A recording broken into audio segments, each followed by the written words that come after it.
what you want. With you I don't ever feel calm. I can feel the sweat inside my palms. Play with me like cats and a string.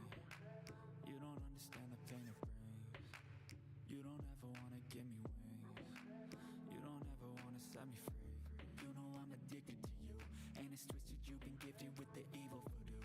Got me coming back for more, even when I've been screwed. Dolls full of pins, pierce my heart straight through. I got issues in my head, I like you in my bed, but you keep me on red. Oh, everything is like a test, I better not text or I'll come off desperate. But if I lay down and I play dead and I stay dead, baby you'll get sick of being the monster out of my head, under my bed, thinking something out of my nightmares, standing right there. But if I lay down and I play dead and I stay dead, then will you get bored of killing? So if I play dead, will you regret everything that you did, that you said? I don't think you understand what you're doing, and my heart's black and blue from the bruising. I feel like when I'm with you I'm losing. I feel like you think that this amusing, sitting there gaslighting and confusing. Was it me? Is it me? Am I deluded? I'm the one who's always sorry, the conclusion, even though I offer all of the solutions. I wish you loved me like I love you, it's stupid. When I'm alone with you I never feel lucid. I wish I wasn't struck by Cupid. I wish when I first saw you I knew this. When I'm with you I feel so useless, I feel diluted, my heart's been wounded. Silhouettes of you are like a taunt, never really know just what you want. With you I don't ever feel calm, I can feel the sweat inside my palms. Play with me like cats and a string. You don't understand the pain it brings. You don't ever wanna give me wings. You don't ever wanna set me free. But if I lay down and I play dead and I stay dead, baby you'll get sick of being the monster out of my head, under my bed, thinking something out of my nightmares, standing right there. But if I lay down and I play dead and I stay dead, then will you get bored of killing me? And will you get bored of killing me? And will you get bored of killing me? And will you get bored of killing me? And will you get bored of killing me?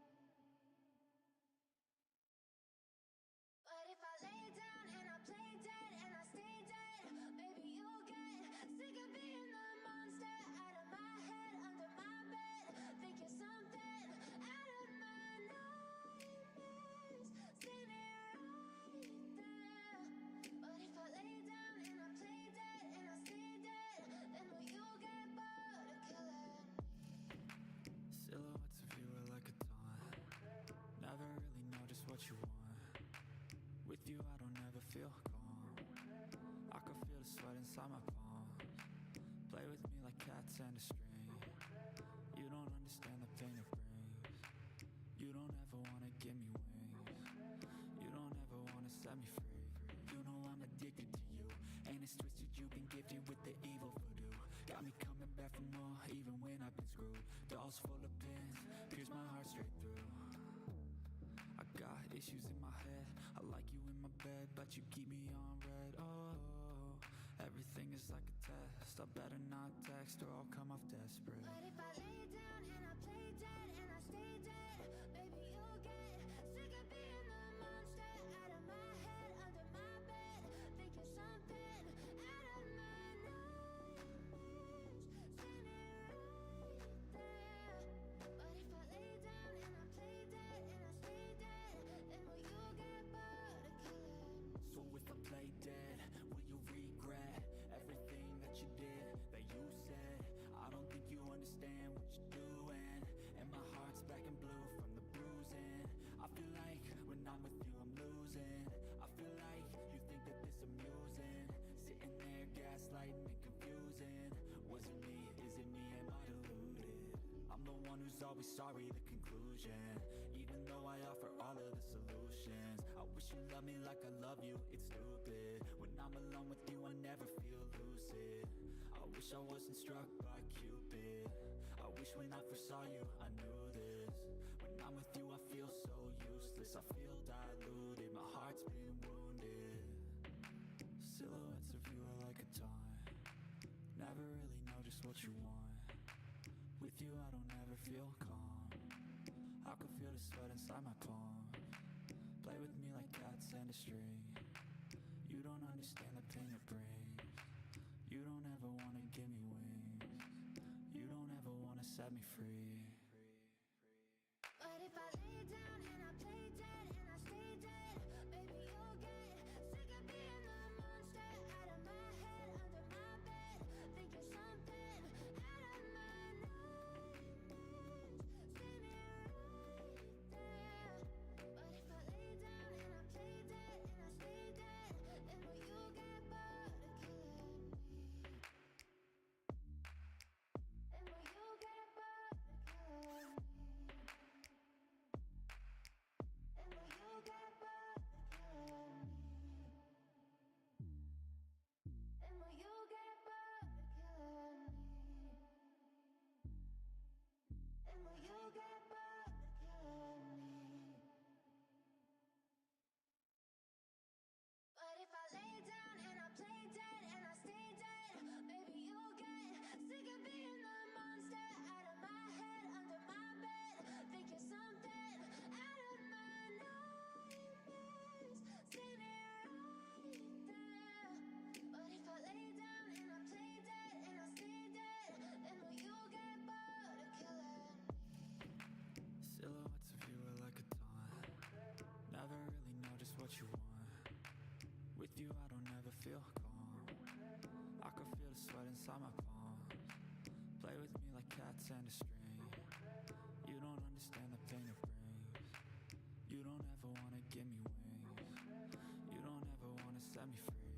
You know I'm addicted to you, and it's twisted. You've been gifted with the evil voodoo. Got me coming back for more, even when I've been screwed. Dolls full of pins, pierce my heart straight through. I got issues in my head.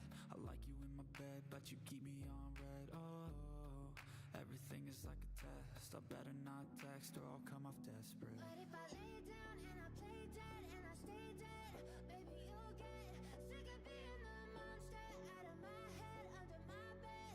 Think you're something out of my nightmares. See me right there. But if I lay down and I play dead and I stay dead, then will you get bored of killing me? So if I play dead, will you regret everything that you did, that you said? I don't think you understand what you're doing, and my heart's black and blue from the bruising. I feel like when I'm with you I'm losing. I feel like you think that this amusing, sitting there gaslighting and confusing. Was it me? Is it me? Am I deluded? I'm the one who's always sorry, the conclusion. Even though I offer all of the solutions, I wish you loved me like I love you, it's stupid. When I'm alone with you, I never feel lucid. I wish I wasn't struck by Cupid. I wish when I first saw you, I knew this. When I'm with you, I feel so useless. I feel diluted, my heart's been wounded. Silhouettes of you are like a taunt. Never really know just what you want. With you, I don't ever feel calm. I can feel the sweat inside my palm. Play with me like cats and a string. You don't understand the pain it brings. You don't ever wanna give me wings. You don't ever wanna set me free. But if I lay down and I play dead and I stay dead, baby, you'll get sick of being the monster out of my head, under my bed.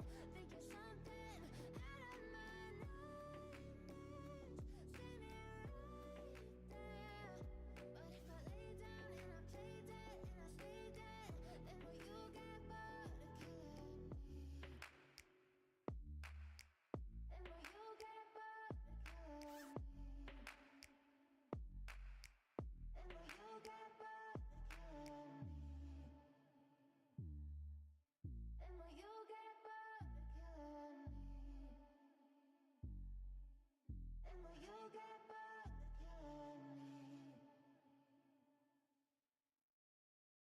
What is going on? Welcome back to the channel. It's your boy 8-Bit back at y'all with a brand new video. So without further ado, I'm sorry, I couldn't get the binoculars out in time. Look, well, let's not stand on ceremony, mate. Let's start the show.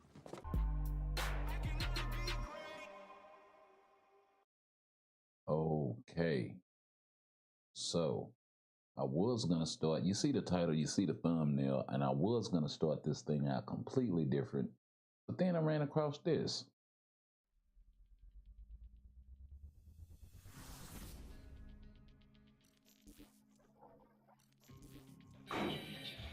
Oh, good. You're here, agents. We don't have much time. The Horde is on its way. This is Earth 2149, where our heroes are not the defenders of mankind, but predators driven by an insatiable hunger. This is the world Not of Marvel predators. zombies. Unlike most zombie viruses, this only targeted the part of the brain that controls hunger. Heroes and villains alike kept their powers, intelligence, and memories, but all of it Turn was it down overshadowed just by a bit. singular hunger that could never be satisfied. This horror allowed for brief moments of clarity where our heroes remembered who they were, what they had lost, and what they had just consumed. Spider-Man wept over Aunt May and Mary Jane, even as he licked their blood from his lips. Hank Pym hid a secret larder of human prey so he could feed in private. Even Reed Richards declared the infection to be a form of evolution, purposely turning the rest of the Fantastic Four himself before allowing them to turn him. With the heroes corrupted, Earth 2149 itself quickly collapsed. The X-Mansion became a feeding ground. The Avengers Tower was stripped bare of life. Even the mystic defenses of Doctor Strange could not hold back the tide, and he too fell to the hunger. Magneto stood as one of the last defenders, battling the swarm with all his might, only to be torn apart in the ruins of New York. One by one, the icons of heroism crumbled, until all that remained were the infected, left to pick the planet clean. But hunger this great could not be contained by a single world. Once Earth 2149 was stripped bare, the infected looked to the stars for their next meal. Your boy And it was Galactus. then that Galactus arrived. In Earth 2149's timeline, the Silver Surfer had never heralded Galactus' coming. When Galactus arrived to consume the planet, the zombies didn't see a threat, but a feast. They swarmed him, tore him apart, and consumed the power cosmic, turning them into something far, far worse than zombies. Now further empowered, the zombie galacti devour entire worlds, leaving nothing behind but silence and slaughter. Zombie This is what Galacta. separates Earth 2149 from Earth 616. In one world, heroes are willing to die to protect the innocent. On the other, they devoured their loved ones and then the world itself. Earth 2149 stands as one of the darkest branches of the multiverse. A reminder of what happens when hunger overrides heroism, and when the protectors of mankind become its executioners.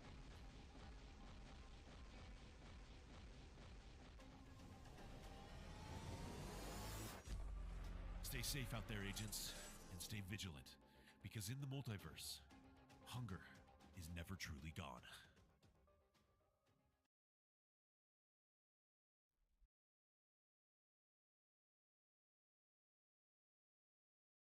Talk about it. So, oh Lord, what did I do? Yeah, I'm gonna let this play in the background while we talk about it. Let me get the music back going. So yeah, the backdrop for this is actually sick. I'm surprised a lot more content creators aren't talking about this, considering we'll blow this back up in a second, but this thing dropped a few days ago, actually. And let me figure this out, because I got a lot of echo, seems like. Okay. Yeah, that's a little better. That's a little better. Come up a little bit this way. There. Yeah, that's a little. Here, we'll do it like this. Because I do have, yep, there we go.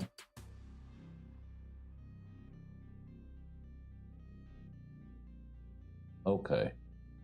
Yeah, that's a little bit better. Okay.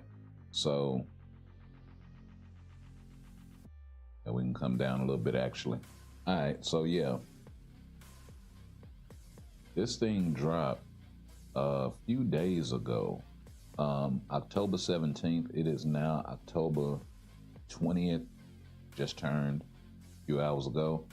But yeah, the fact that you got my boy Galactus sitting back here looking like an absolute boss. Now, I know a lot of what's been talked about, and this is the Agent Archive, but I know a lot of what's been talked about has been revolving around the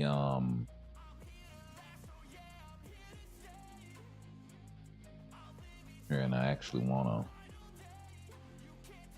hold up.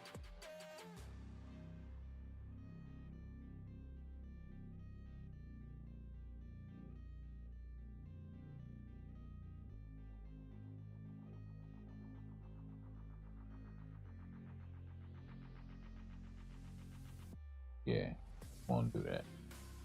So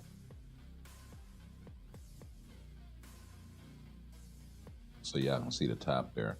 But yeah, my guy is actually I know it's been a lot talked about with them doing a Galactus epic quest, possibly. I think this is even more confirmation of that, to just throw Galactus out of here with the zombie stuff out the blue. I know it's kind of a Cancerverse sort of thing, which is kind of what they're doing. And I also said a while back, they could drop as many zombies as they want, right?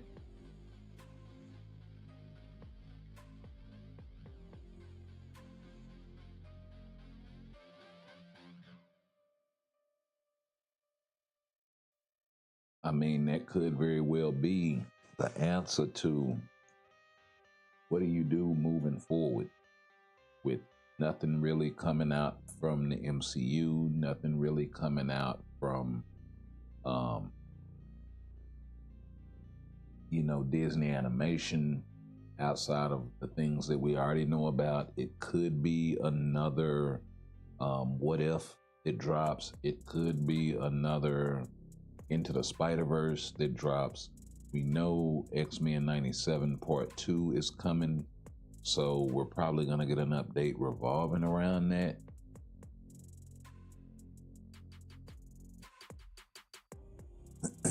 And you got Avengers Doomsday, which is a ways off, honestly.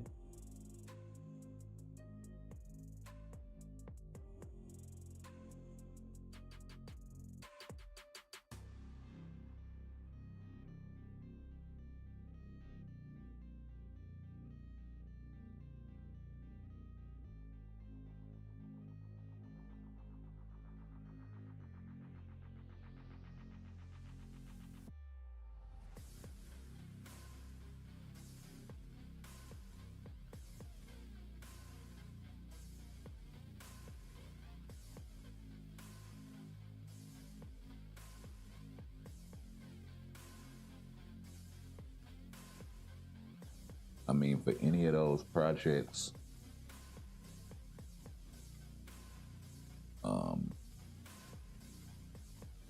aforementioned, the X-Men 97, etc., Marvel What If, Avengers Doomsday, we pretty much know what the timelines are roughly gonna be for those. So the question still remains, what do you do in the meantime to make the game interesting? Now, like I said, you see the title, you see the thumbnail. We were actually gonna go a completely different direction with this whole video, because or with this whole live stream, I should say. Because, like I said, this thing dropped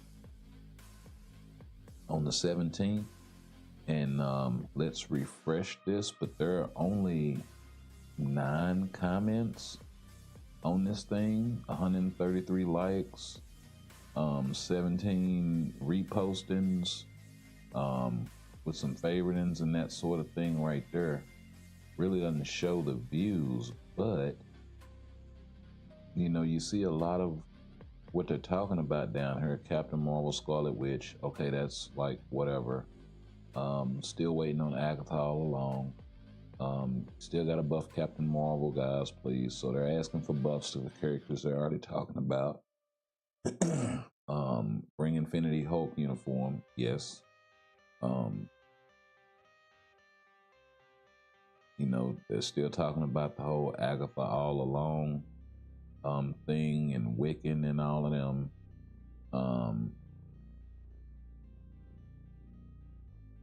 You know, where's Toby? I guess I gotta get down here and look at that stuff before I open it up, so learn my lesson there. And then, you know, this guy's asking for Onslaught. Nothing really, you know, Celine, nothing really to do with what they're talking about here with this whole, you know, everything's going on all the way up in all the way up and into including you know, Galactus here, right? See Giant Man down there at his feet. But yeah, you know, all the way up and into including this guy. You know, nobody's really talking about any of this. 4,000 views, right? So kind of telling. And that also brings me to, let's go ahead and get the game started here. The video that Cynic Alex did earlier today, where he was talking about pretty much the state of the game. Something that we talk about a lot here on this channel, especially, and this is kind of why I like going into the community and, you know, showing what folks are seeing and what people are asking about and what the concerns are and what the, you know, the vibe is. You know, vibe checks are always good.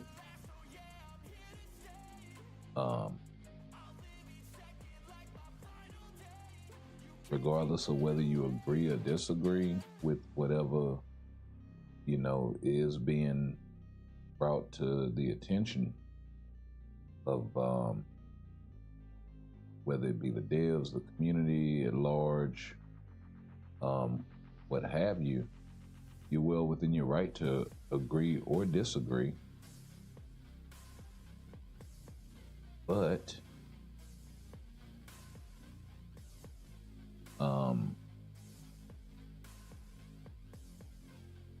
okay, wait a minute. Hold on, I think game fritzed up for whatever reason. That was wild.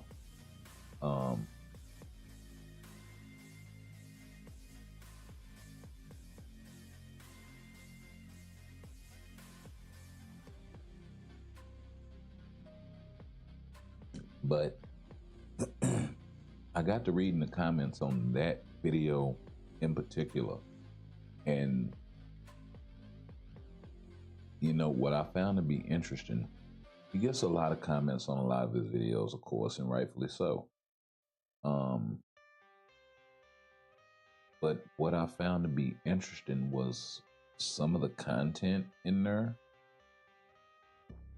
you know, wasn't just blazing one character or the other because, hey, you know, reason. This is my favorite character, what have you, right? And I love it when he does videos like this because it really generates good conversation in the community that I think the devs can take a look at and go, hey, this is the pivot that we need to make. Sometimes they have in the past tried to course correct. For instance, I wasn't too big of a fan whenever they did the whole crafting and CTP reforging thing. I know a lot of players that left because of that.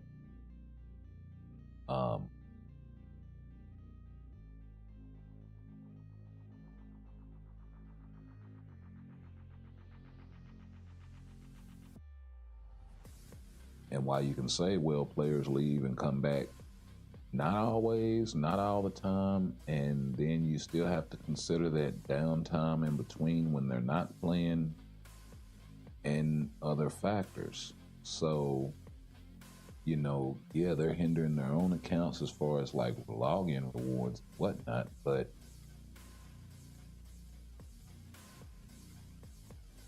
there's a lot to get to. So, I watched that video a couple of times and I took a few notes to some of the points that, Alex and others, including myself and those across the community, were more or less addressing in the comment section of that video. And let me just refresh this because I don't want to play the video actually. I want to refresh the comment section.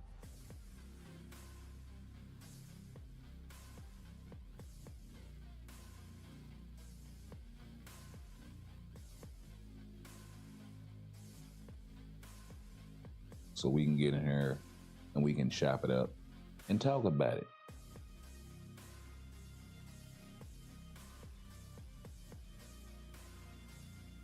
Because, we talk about this stuff actually a lot, and I want to find that we'll go top comments first and then we'll come back to the newest stuff. Because there was this one comment that I actually addressed the guy directly. And it's one of those, I know people hate to do and see the wall of text sort of thing, but sometimes there are things that can't just be addressed shortly and simply, right? Quite honestly, there is a lot wrong with the game. And Alex is right to a degree. I don't necessarily think that. Well, let me see if I can put a little finer point on addressing some of the causes and things that maybe weren't talked about in the video.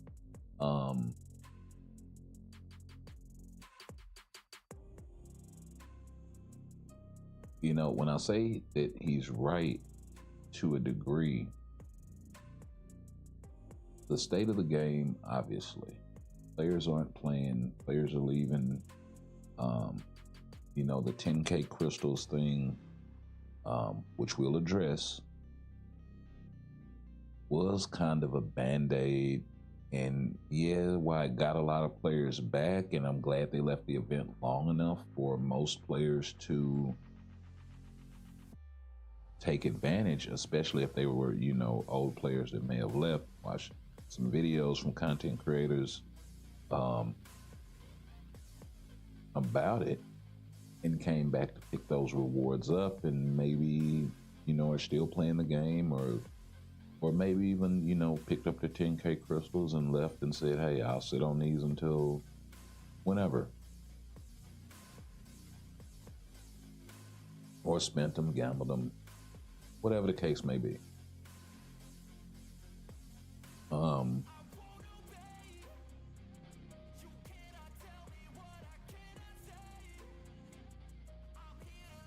That sort of stuff, one, I think came a little bit too late. That should have been something that they did whenever they introduced card crafting and CTP reforging.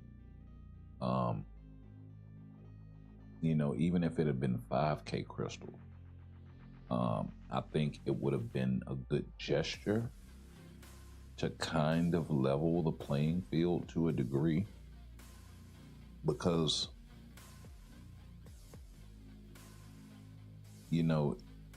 there are a lot of comments, right, that wound up getting left about both the state of PvE and the state of PvP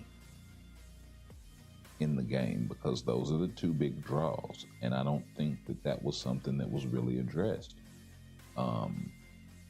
Players are playing for one or two reasons, and you can say, well, a large majority, but you may have some players that actually do want to get into the PvP scene, but it's so impossible to do so because of the state of where things are. There aren't any hard free-to-play counters for all of these tier 3 natives with Revive and with all of these uber meta stats that Revive, Undead Passive, whatever you want to call it, serves the same function essentially.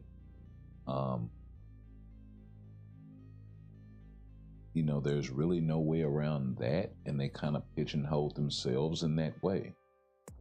Something needs to be done to address that fact.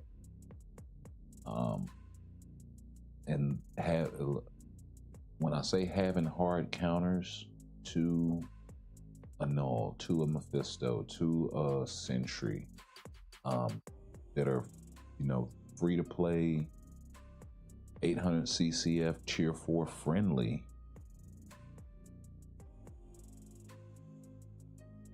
that will go a long way to addressing, I think, the state of that game mode, because it's just not fun, right? And that kind of leads into another point that they kind of addressed to a degree, but not enough, with Team Battle Arena. And it kind of goes twofold. One, you can't control the characters, so it's more like Conquest in that way.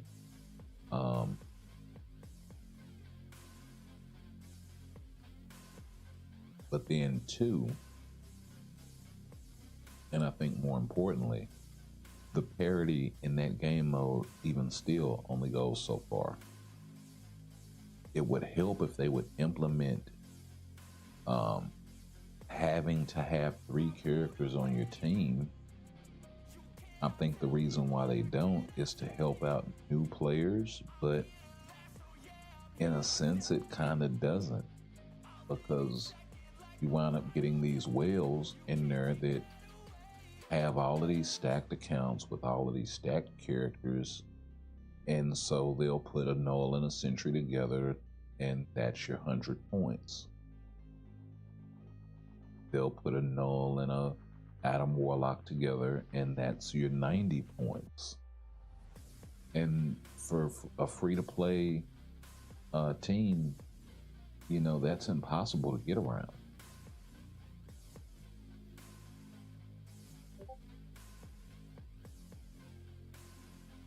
That is completely impossible to get around.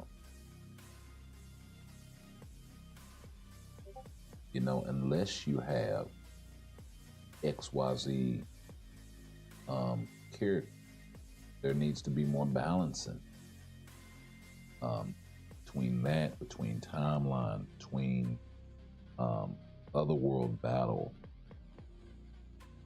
There's no point in having a ban list if you're not gonna think about these sort of things. And I'm not saying there should be a blanket ban on tier 3 natives and all of this stuff that people invest all these resources in either. That's also not good, right?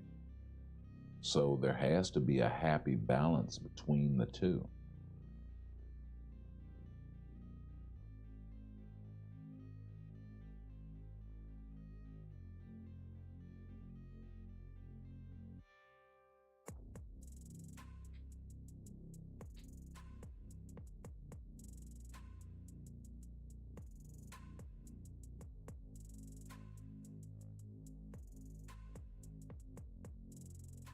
So, I think that's kind of, number one.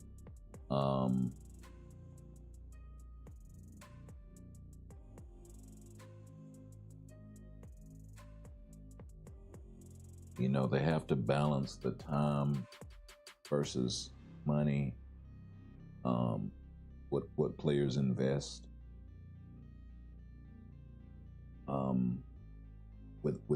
with making the game fun, right?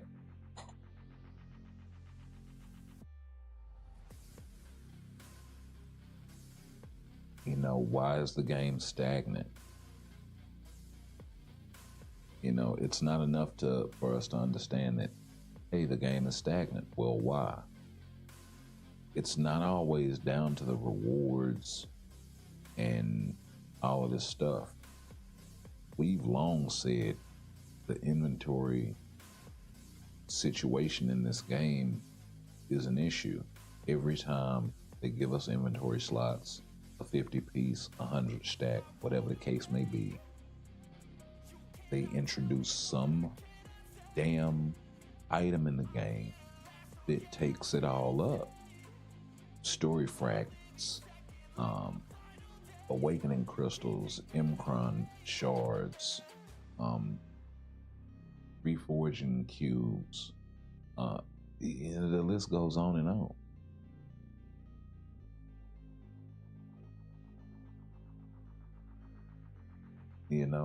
So it's a lot to unpack, really.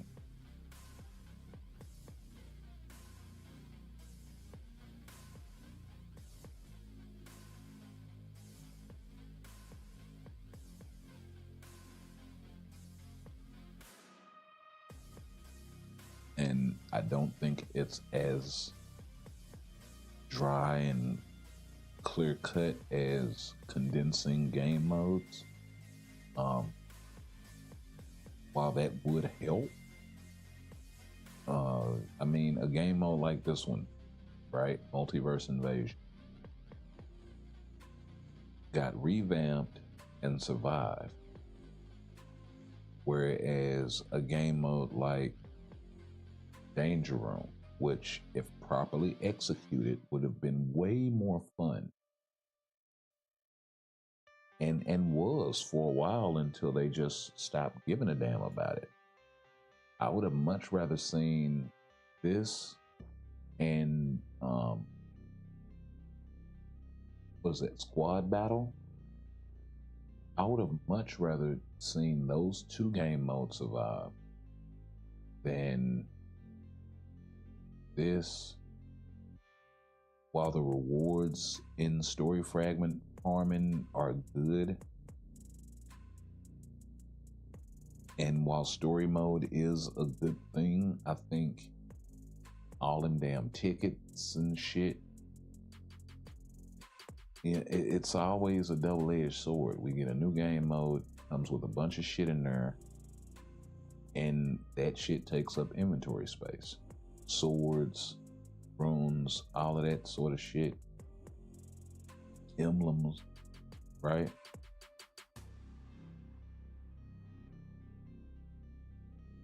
And all the materials that come along with these systems. So, yeah, that does make the game way, way more convoluted than I think it needs to be.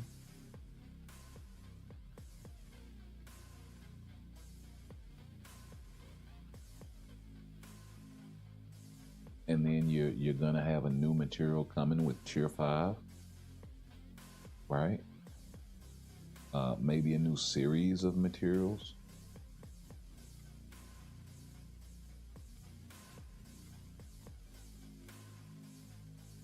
I think that was the best thing about the 5th year system, was the fact that they made you use old maps.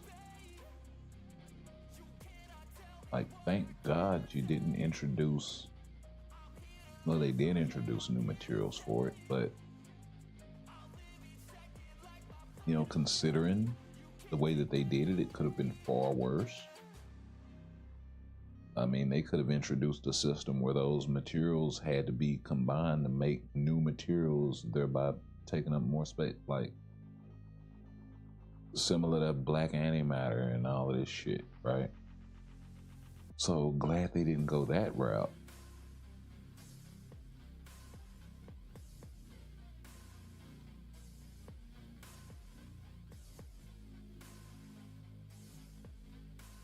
You know, the RNG for the rerolls.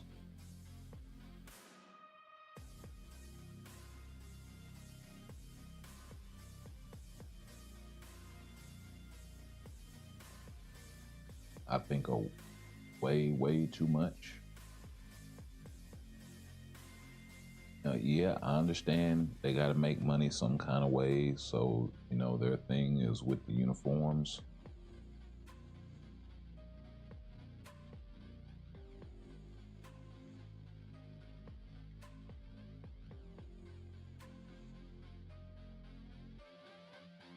But at least if that's going to be a thing, and I think players by and large would be okay and on board with it if two things didn't happen. One, you didn't do the same characters over and over and over again. Spider-Man with 50 million fucking uniforms, Captain America with 100,000, Scarlet Witch with 50,000. Like, you know, meanwhile, you know, Black Bolt hasn't gotten uniform in forever. Or I only say that because Black Bolt is on the screen.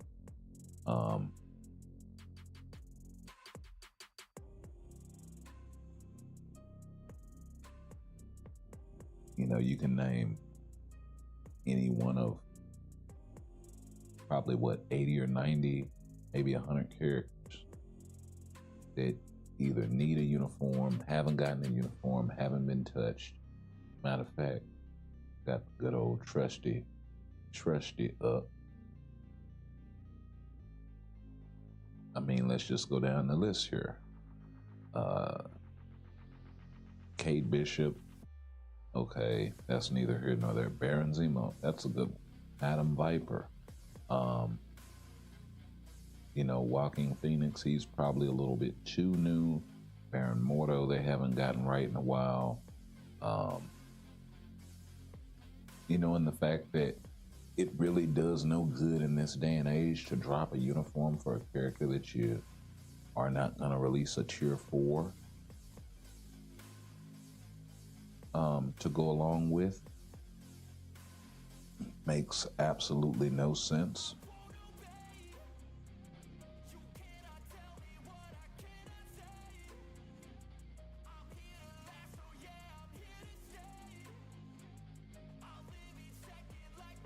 So there's that whole thing as well.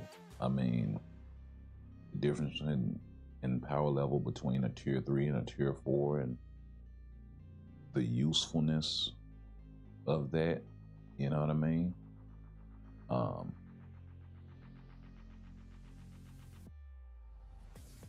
I was saying maybe they should come with a game mode that bans tier 4s and makes you get in your roster. I think that would be interesting.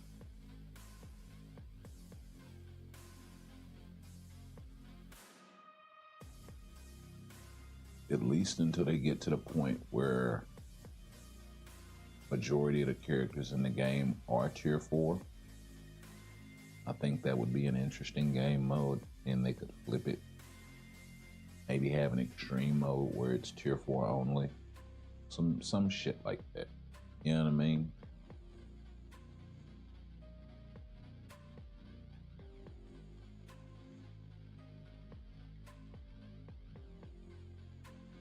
Because at this point, you have to drop game modes that force parity.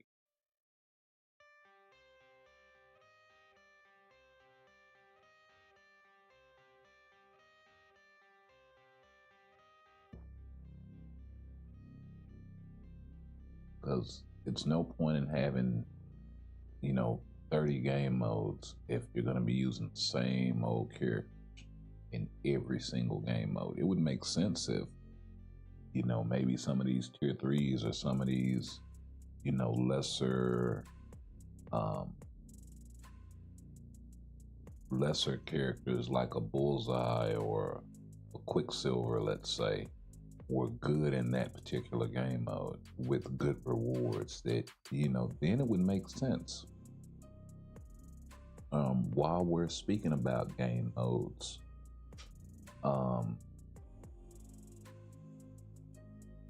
you know, I know we brought up Danger Room. That was a game mode where you had multiple players on the same team, similar to GBR, but you were competing against another team of 3. Now, I don't know if there were connectivity issues. I think there were, honestly, but I feel like that's something they should kind of consider bringing back and working out the kinks and the bugs and all of that. And the balancing to where more people will want to play. I've just been missing and missing.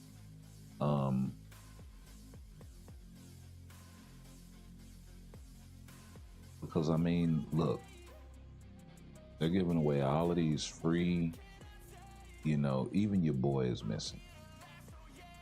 And they're giving away all of these free login rewards and free check-in stuffs and all this shit, right? And participation trophies and all of this stuff. And that's still not enough to keep players around. And the answer is GBR is the best example of that, because GBR, you see a lot of different teams. You see a lot of different teams, right?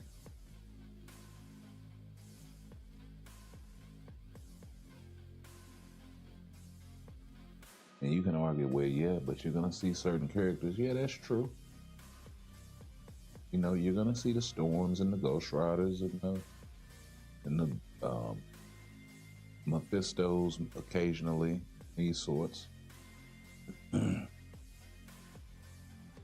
But then you're also still seeing the Iron Mans, you're still seeing the Jean Greys, you're still seeing, you know, an occasional Beta Ray Bill or a Gladiator or a Doc Strange or somebody like that.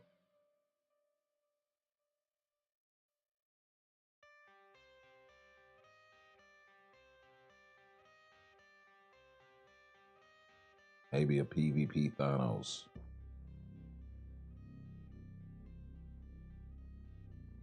Maybe an Incredible Hulk. Maybe a Cyclops or two.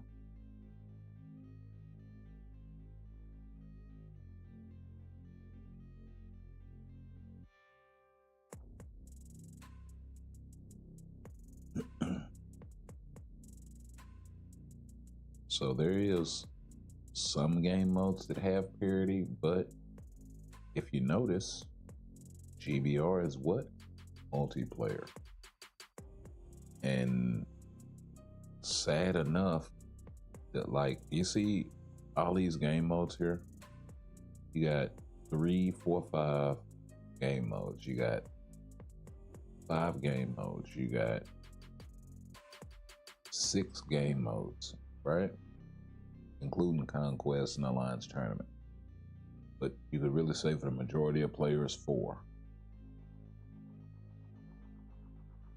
You know, World Event is not really a co-op game mode per se. Multiverse Invasion is, but it's not good enough, right? I mean, it's something you get in there, you run it on auto, you pick up your gold, you pick up your trash rewards, and you go on about your business.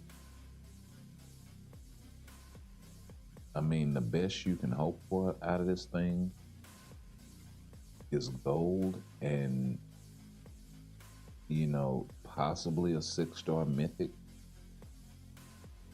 or a five. I'm sorry, a 5-star mythic card, or a 5 or 6-star obelisk, right?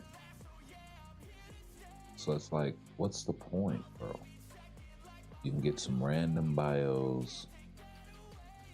You know what I mean? And then you got your little old extra goal for reaching your percentage or whatever. Your boy's in the top 6%. So I'll be getting 2 million additional gold on top of what I already like. Bro. So really the only thing you got is GBR as far as true multiplayer games. I think Squad Battle would have been interesting as a multiplayer game mode. I think they can do away with Multiverse Invasion and World Event, yeah, but then what do you replace them with?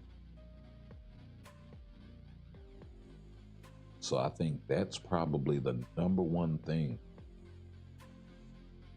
that they can do is add more multiplayer game modes that are good, that are just as good as GBR.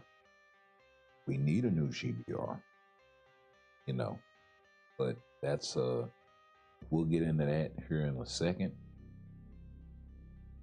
But just as far as like adding upgraded danger room, you know, adding a the multiplayer version of zombie survival and moving this over there, right? I think that would be amazing.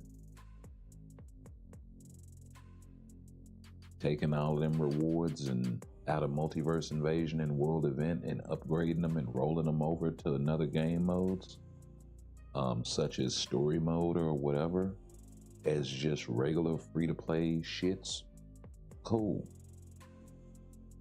And then they can drop those other game modes.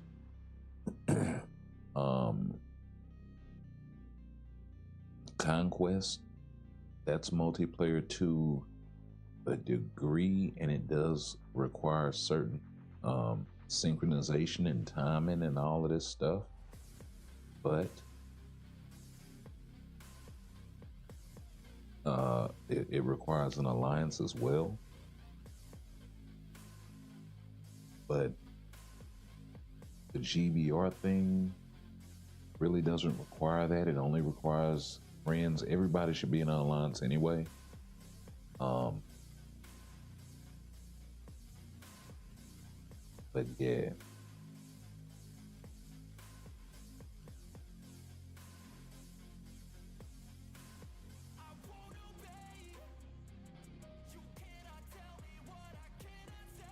You know, and that just goes into, you know, cutting game modes so they can supply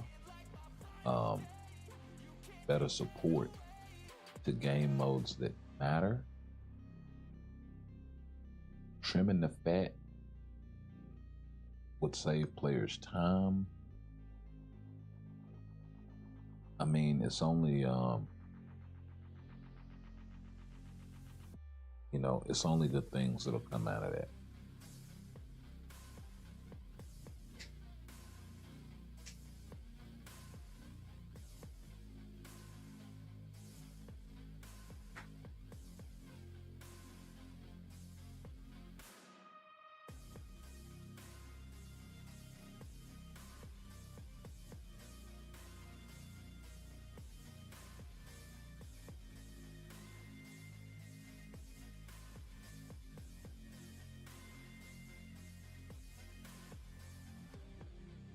I think if they added some of the restrictions that they have in Team Battle Arena, or that they had in Team Battle Arena, to this, I think that would help. No, this week, oh no, you gotta rock nothing but combat. Or combat and universal, or universal in speed, or speed and we're limited in some capacity. Put that rotational gas. Like, there are a lot of different things they can do, I think, help out a lot of these game modes that really need it.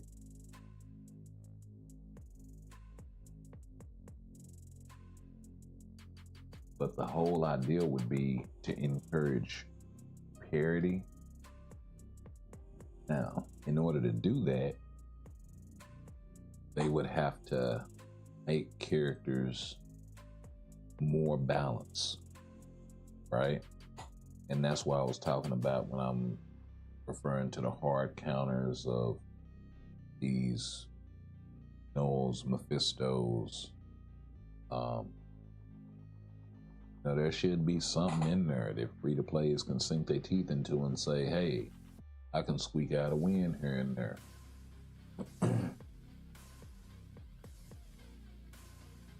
But you also have to do it in such a way where, because you don't want to disincentivize whales investing in the game. So you got to figure out a way to shrink that chasm to where, yeah, you still have an advantage, but it's not as clear cut. You know what I mean?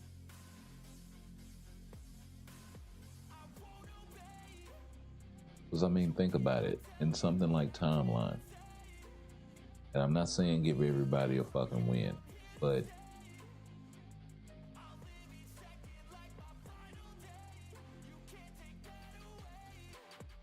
it doesn't so much matter if you take L's in Timeline battle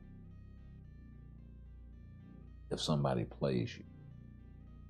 What matters is when you're actually participating, right? So, from that perspective, why not have that game mode more balanced with better counters and this sort of, you know what I mean?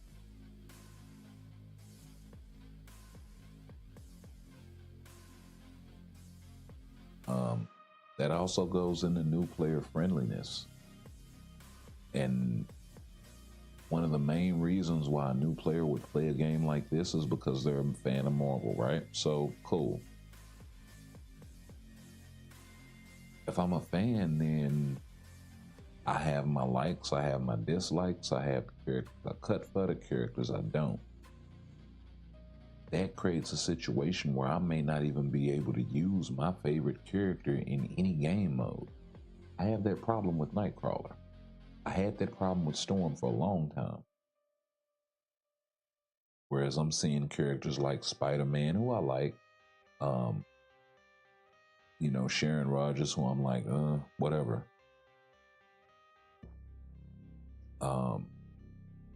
Incredible Hulk, who's my boy. They finally took him a long ass time to get him right. Thor, Quicksilver. I'm seeing all of these characters along the way. Jean Grey, thrive, right? Dormammu back in the day, Wolverine back in the day, and still to this day. Because Age of Apocalypse, he was shining in that uniform back then when it was a new shiny thing, right? But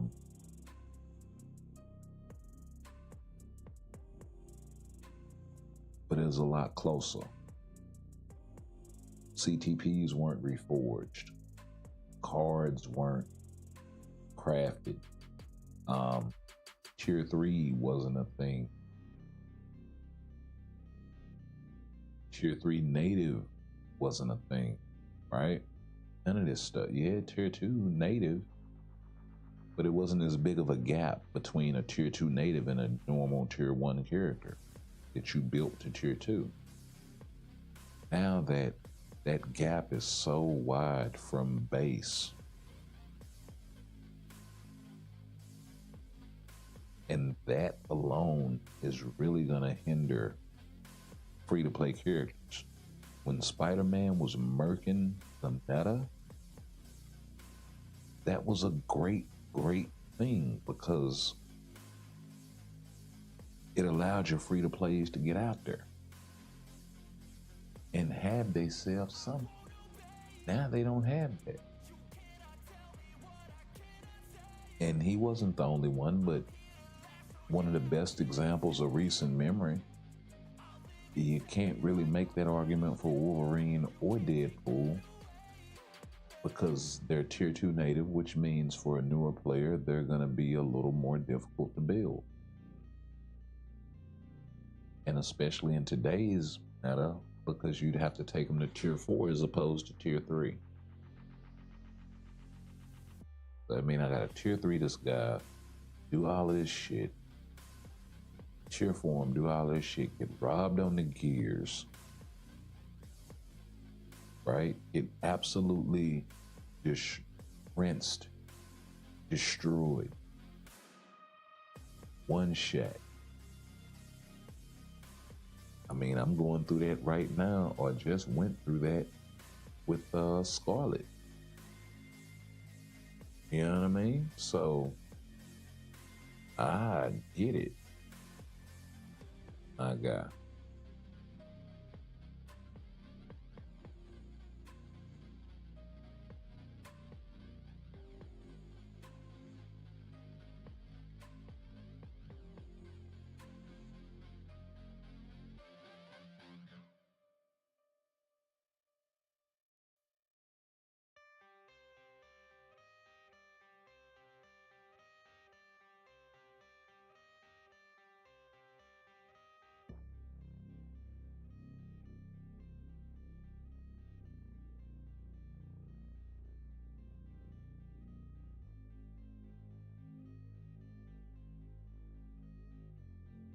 Okay.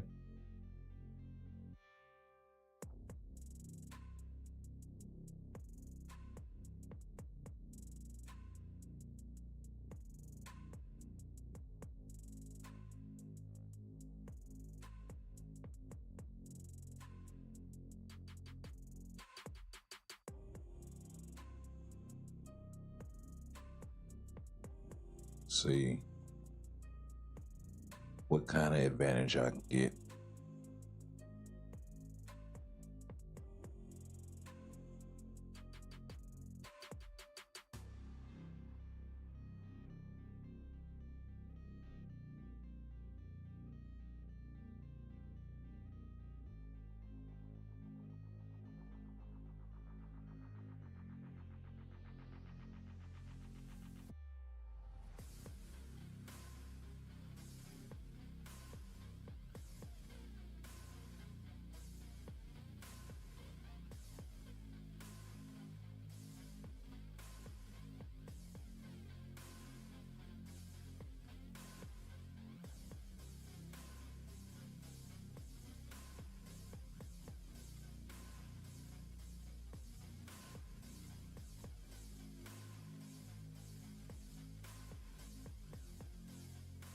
No.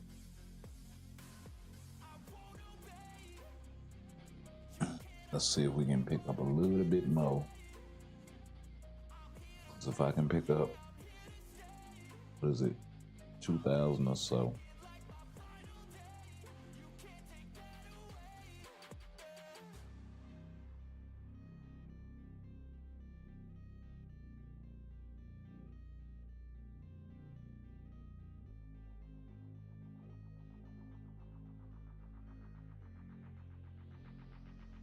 Come on. Come on, my guys. Gotta stop getting guard rocked.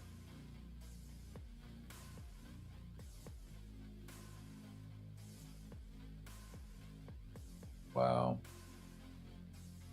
Freaking retarded. Set guard break immunity and super guard break immunity.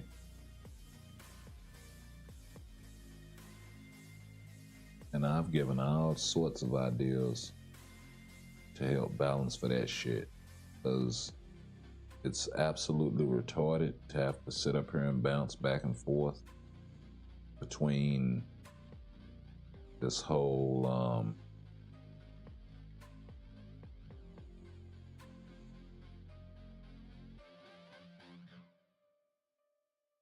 being able to use these debuff characters, buff characters, whatever, kicking in. Like, that should just be a flat thing. Whether the characters are debuffed or they're not. You know what I mean? But when you get to this level, the debuff kicks in.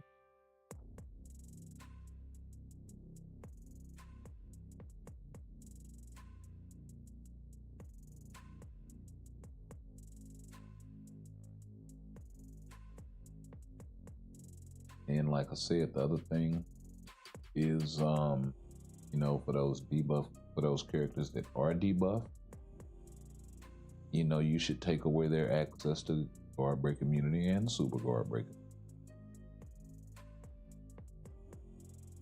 Any of that shit that they have built into their kit, it makes them impossible to kill.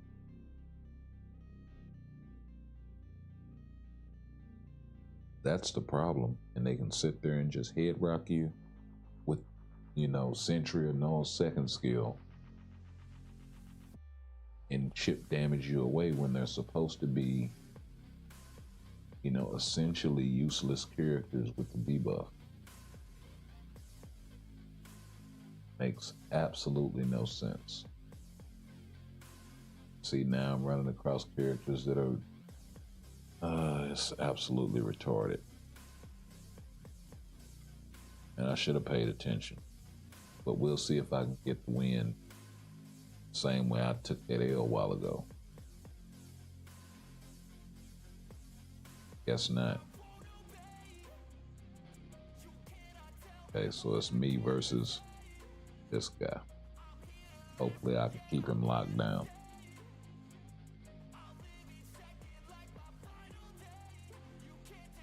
Wow. Absolutely nuts. Absolutely nuts. I mean, you want to talk about game balancing. There you have it. There you have it. That is a prime example of a character that is so overpowered.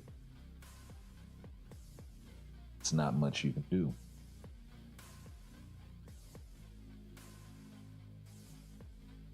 Now, am I supposed to come in here with a free to play anything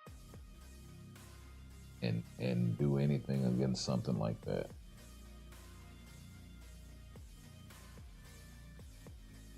The answer is you can't. And I know I'm giving up a lot of weight as far as the battlefield buffs and all of that's concerned.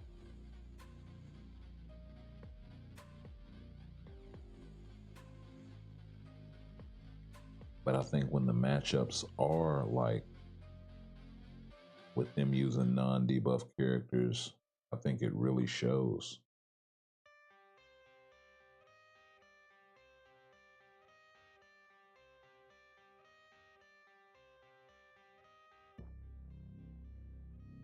See if he's gonna get him with the res. A sentry versus sentry, this could be a wash. Absolutely nuts. No buffs, nothing. Well, sentry has a buff, but it's a level 1 buff.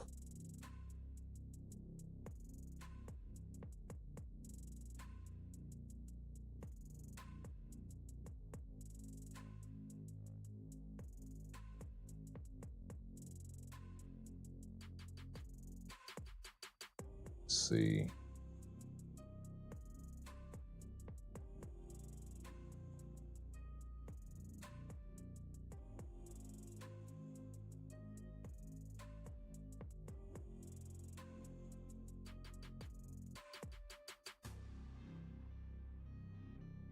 Oh.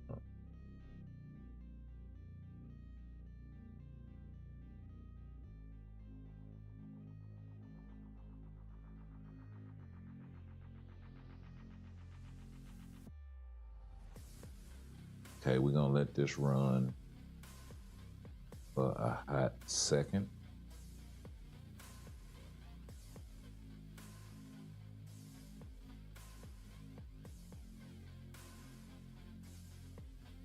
So no universal characters.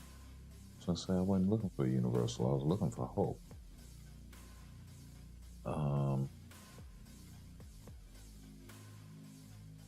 Still Wasp support out there.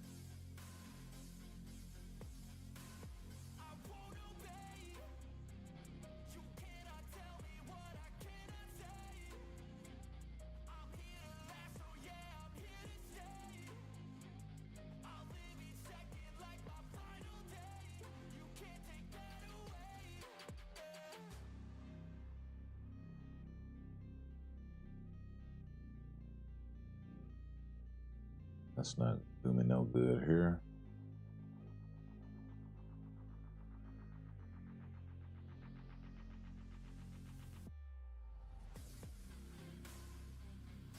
Let's go with Valkyrie support and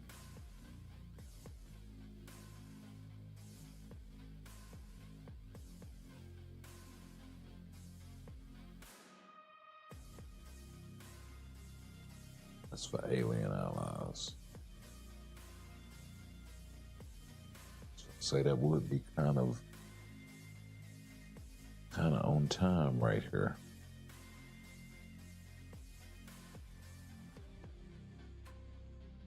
Wonder if that helps.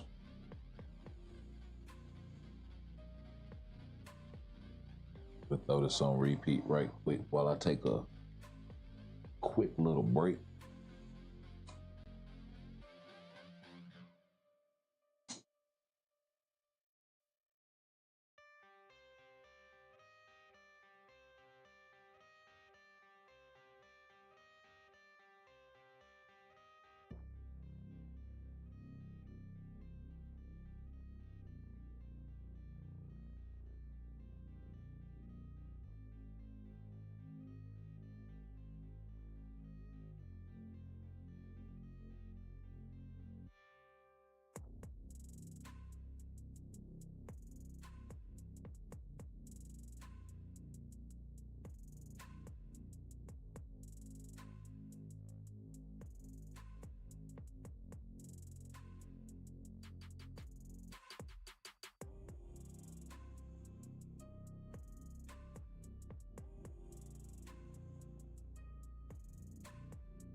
Okay, we back in the house in full effect.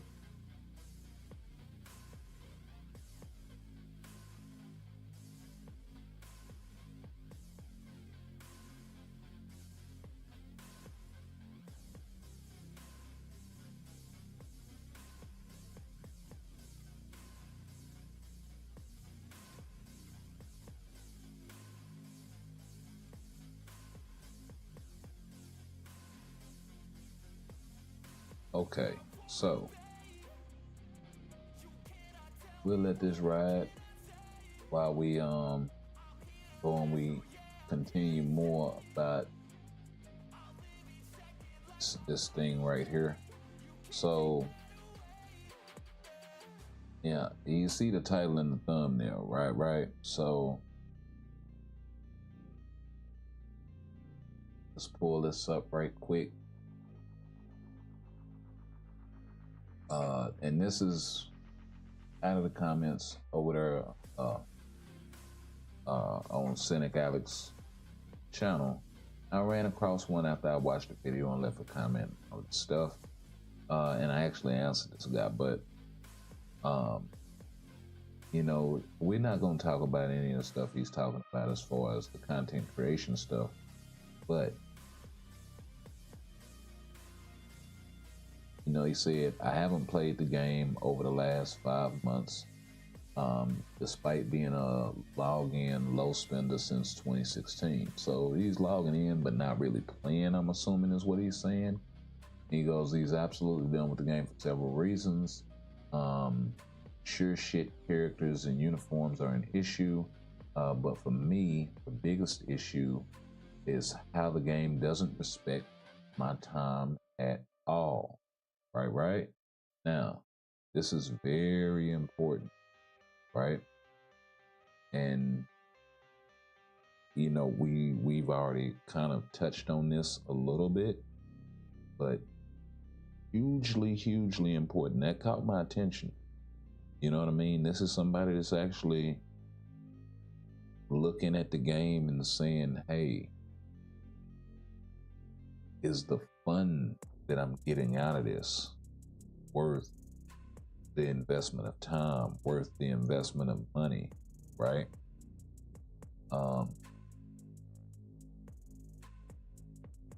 So I get it. Then he goes on to say, and with the shift in focus to PvP these last years, the game has become really pay to win, and you can't keep up. And he is absolutely 100% correct.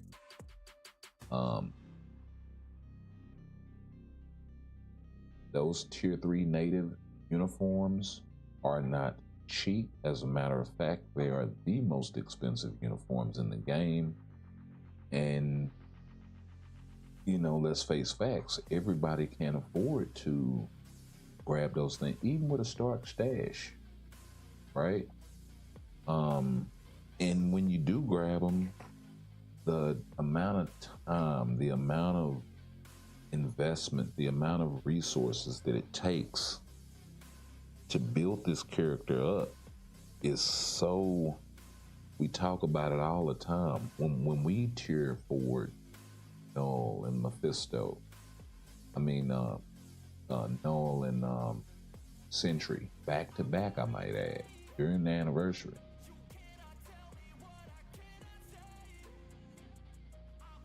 The number one phrase you kept hearing me reiterate was prohibitively expensive, right? And I didn't mean in terms of like money and whatnot. Yeah, that's the case.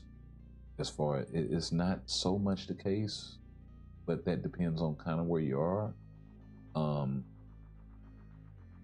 But not so much, yeah, with the cost of the uniform, but let's put that over here, right?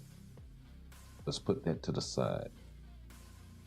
Just in terms of the amount of time that it takes to farm the resources, only to lose them on rolling gears and getting hit with a 20-piece, a 30-piece roll, and losing all that time. It's quite honestly demoralizing. And something needs to be done to address it.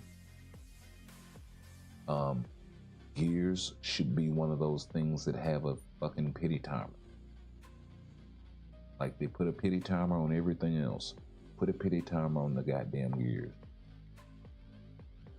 And make it to where, I'm not going to get absolutely wrecked trying to take a character to tier 4.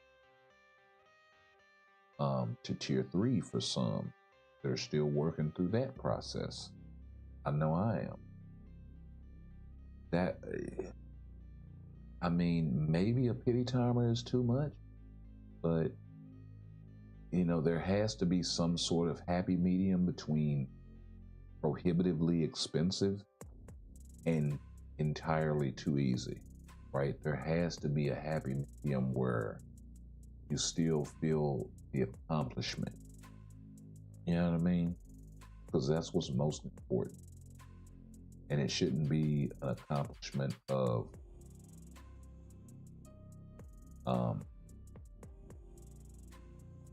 it shouldn't be sweaty. Let's just put it like that. The devs need to realize that the mobile market isn't the same as before. All markets, right, aren't the same as they were before because folks' money is going a lot less far, but that's sort of a separate issue and more of a monetization issue and something that they need to figure out on their end. it would work a lot better if they would stop trying to sell us every single thing and actually just, you know, not saying open the floodgates, but yeah, monetize your uniforms and, you know, certain other premium items. But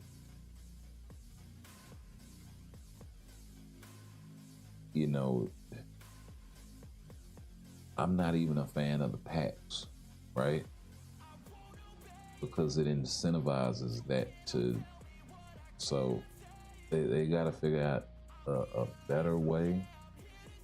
But I still think it more so lies in game modes than anything else, because if the game modes feel fun and you feel like you're making some sort of accomplishment and they don't feel repetitive and they still feel challenging, you know, and you build in some camaraderie with multiplayer, I think that would work. Let's see. And the IP doesn't carry as much weight as it used to. Even in the gacha space, there are several games that are obviously, that are objectively more free to play friendly and more fun than MFF. I mean, one of the biggest examples of that, even though you're talking about a AAA title versus a, I mean, but you have gacha AAA titles, don't get me wrong, but you know, I could get more philosophical about this whole thing.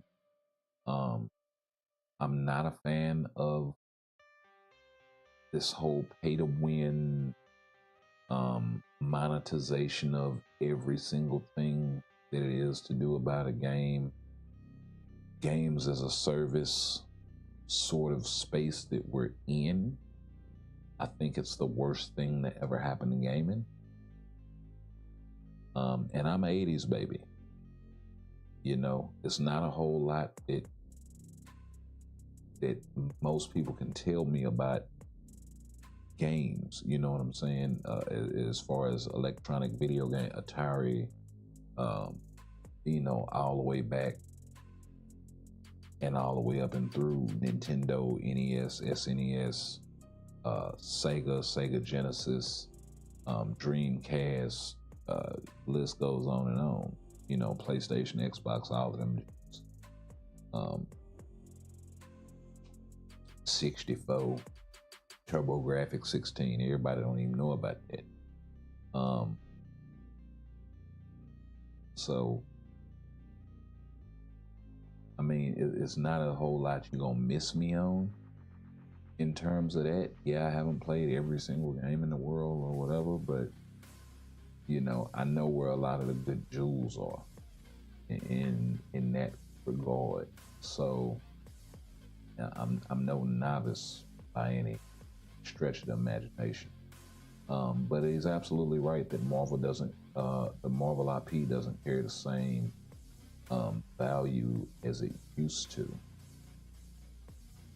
You know, we've talked about it before. The whole space of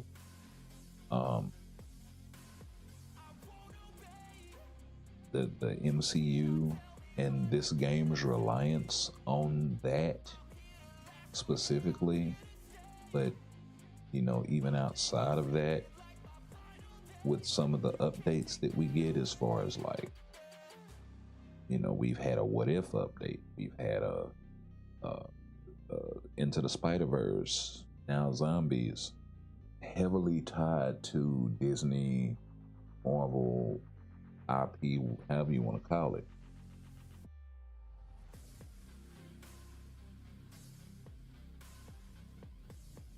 I think it was a gift, and now it's kind of turned into a double-edged sword of sorts, where they could go in a let's do our own thing sort of direction and just drop some stuff that people will actually like. Of course, you have to have the game modes that draw people in, right? Because thematically and game-wise, this game isn't very much different than something like Marvel Ultimate Alliance or something like that. This is also the reason why I think they need more multiplayer game modes.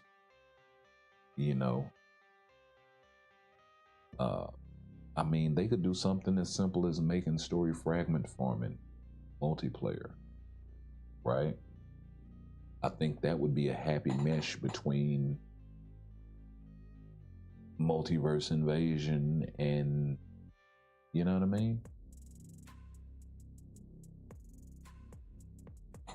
And they could make the extreme mode really extreme and somewhat difficult and all of this stuff. And they could chop a whole lot of other game modes out.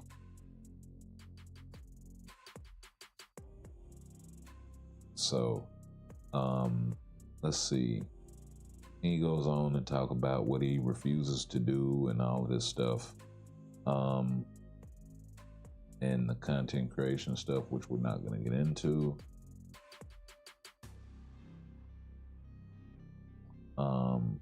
Well, we will talk about this.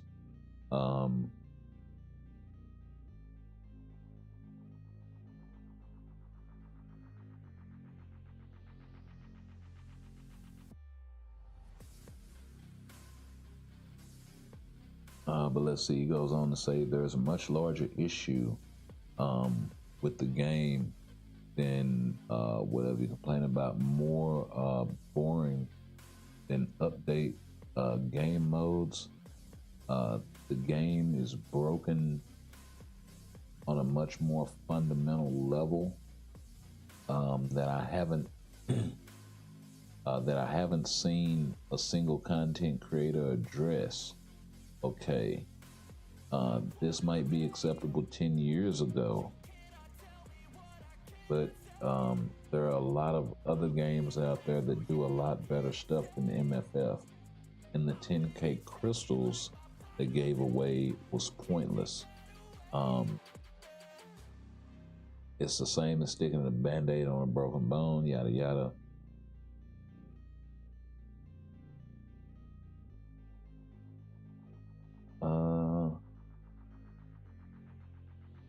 PvP has never been more boring.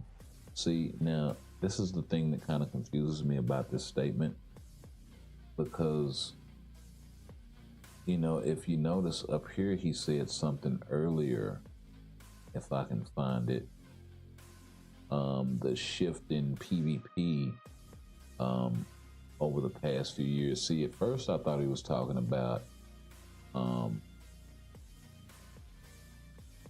right here, and with the shift in PvP over the last few years, the game has become really pay to win, and I cannot keep up.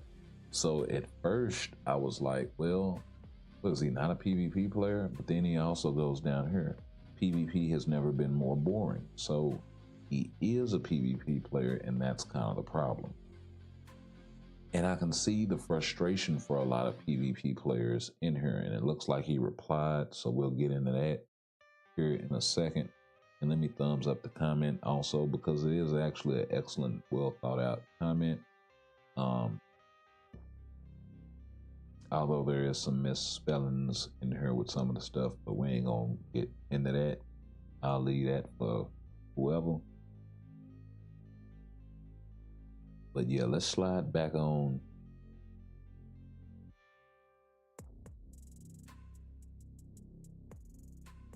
So let's go on and slide back into the game. I guess I should have had that going in the background.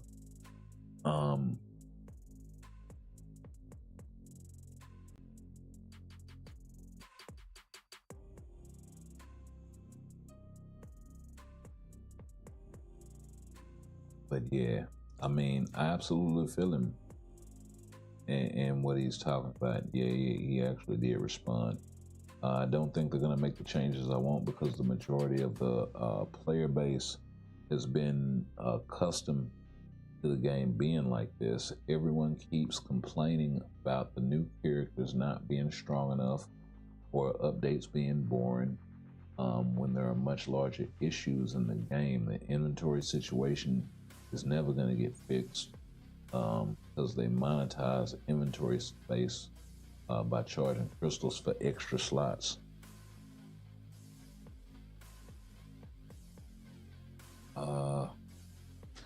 Let's see. Well, that's kind of not the problem. The problem is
But yeah.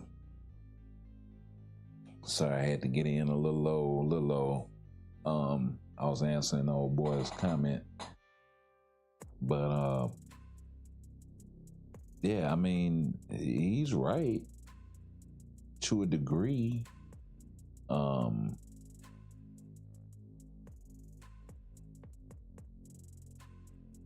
know, they need to shake stuff up and get away from everything being so static and stagnant and stagnated. You know what I mean? That, like, I'm not saying it should be completely the other way around, but when it comes from a PvP perspective purely, I can't say this enough. There should be hard counters in the game for all of them cats that are PvP friendly, that forces parity.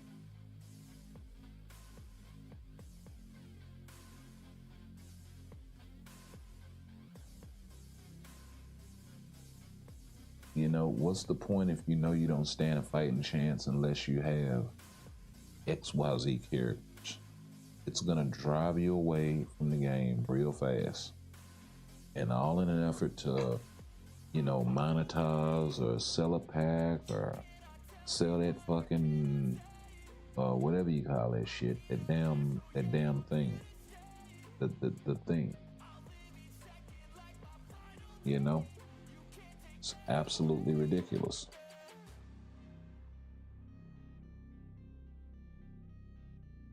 Does special upgrade support for tier 4. It's absolutely ridiculous.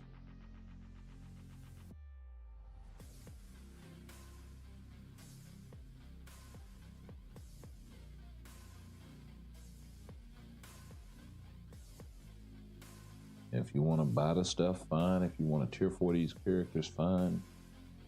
You know.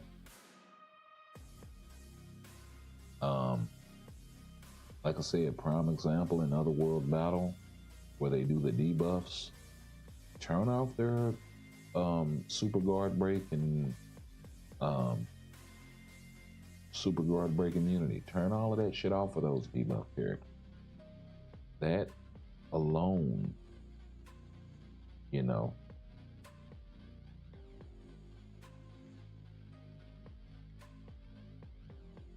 would help.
Yeah, I'm gonna see if he likes that.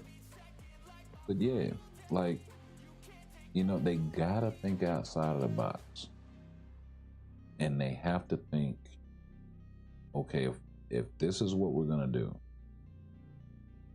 is implement, debuffs to balance the playing field in some of these game modes, then they have to look at, well, what makes this character so impossible to deal with and cripple the hell out of them. You know what I mean? Make them completely. They tried with the 5% thing, but you wind up getting into a situation where they can just lock you down and head rock you, and they already hit so hard anyway, where it still doesn't take long. You know what I mean? Like, you would have to get off with some dodge and snipe, and if it's a counterattack character, they're only gonna counter that one hit. If it's multiple hits, they could wind up getting head rocked unless they, take the one hit and dodge and dodge the rest. It's really, really orange based in that regard. So, taking away that guard break immunity, or that super guard break and super guard break immunity, I think would definitely put those characters at a disadvantage, to where it's just not advisable in any way to rock them characters. Now that works for something like Otherworld Battle. Then the question becomes, well, how do you balance timeline? Well, if you still have those, one, maybe two characters that are a legit counter for everybody in the game, and you can build it in such a way, the other thing too that they could do with specifically timeline is they could take the point system that they use in Team Battle Arena, and they can port that shit over to Timeline Battle, to where, okay, you can't stack this team with, tier 3 natives. You gotta pick one, right? I think that's fair.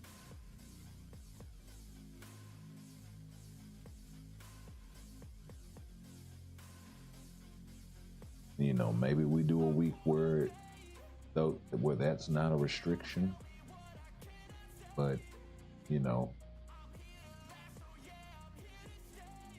we also got to have weeks where that is sort of a thing.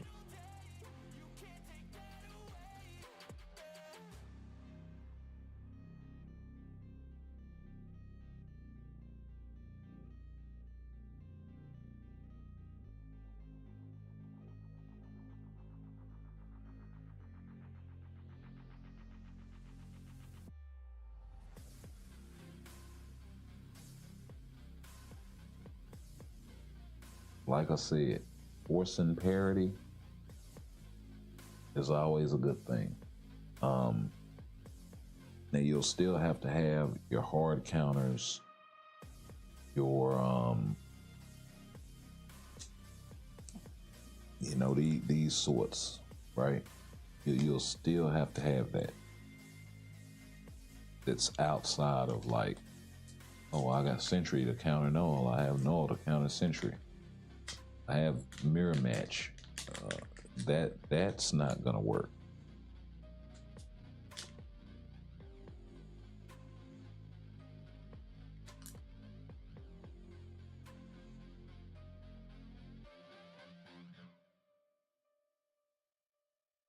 But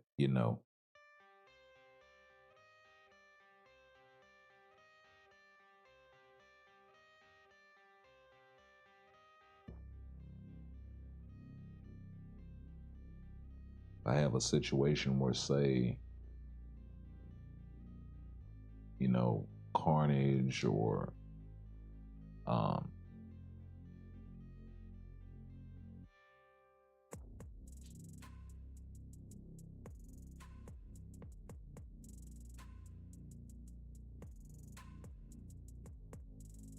well, I really don't want to say Carnage because he's not necessarily free to play friendly.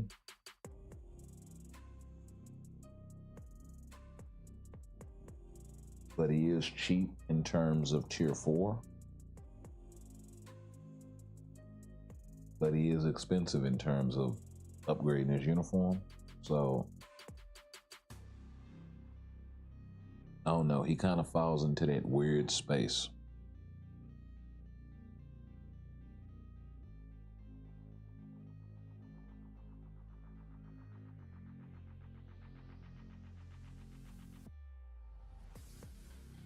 But that sort of character. If you could build Doctor Strange, let's say for PvP, since he has the reflect and the time freeze and all of this stuff.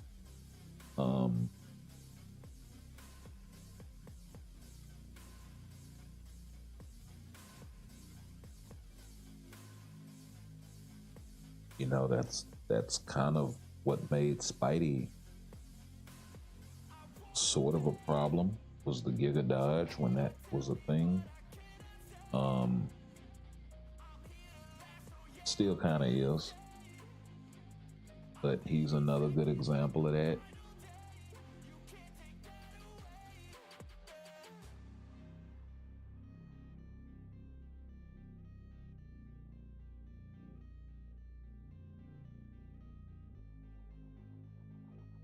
But I mean, in terms of like 800 CCF characters, not even the free-to-play variety, because that's going to be a little bit too difficult. But you got Carnage, Spidey,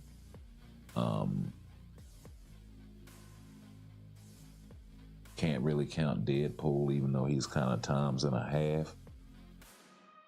Not quite full cost, similar to Doctor Strange.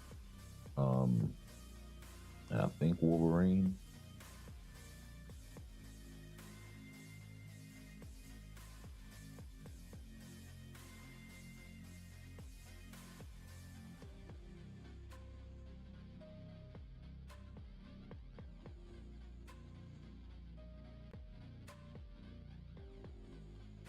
You got Emma, who's should be a lot better than what she is as far as PvP character is concerned. Damn,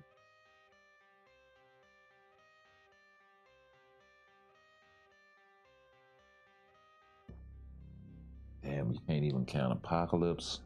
He's not as good as what he's supposed to be. Got Magic, gonna fall into that same sort of category as Carnage.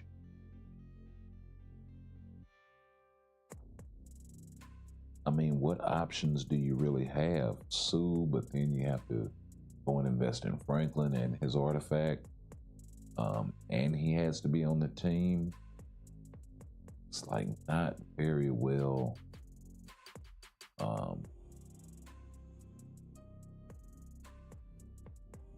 thought out.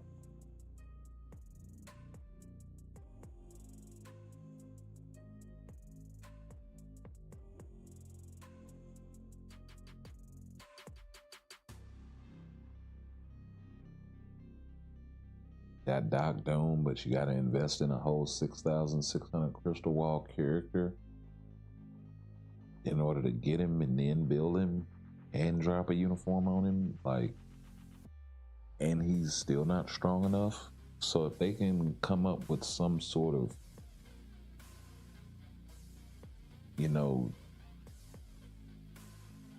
bringing some more characters into that PvP meta. I mean, it's 276 characters. There's no reason for 5 characters to have such a stranglehold on, 5, maybe 10 or so characters to have such a stranglehold on the PvP meta. You know, that should be at least, 50 different characters, considering how many we have in the game. Possibly much, much more. I'm being really conservative in that estimation.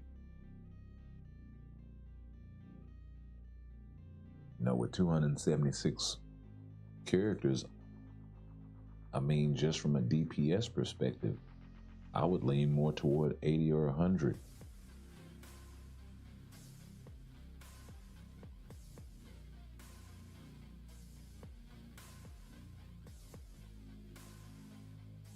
With a bunch of those either having support ability that they can pass off to the team, with probably 20 or 30 of them and probably another, 15 or 25 more. And then the rest of them are, PvE centric or farming centric characters.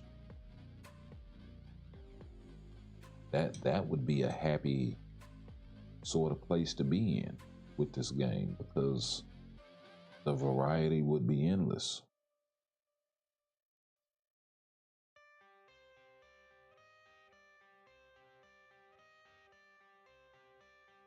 That's also why power creep is a bad thing. You should power creep characters to balance the game. You shouldn't power creep characters to make a disparity between the worst and the best. And I think that's kind of where they lost their way.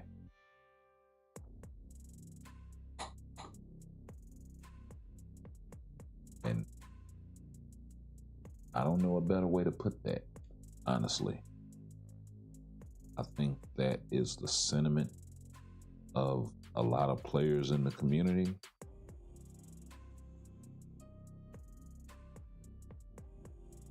I think that's what folks mean when they say they can't really play with their favorite character. I remember for the longest time, and I remember the video when he dropped it, how happy Alex was whenever they finally tier 4 Wolverine and he became good. I remember how happy my guy Beast Mode was when they brought Daredevil back to the meta. When he got tier 3,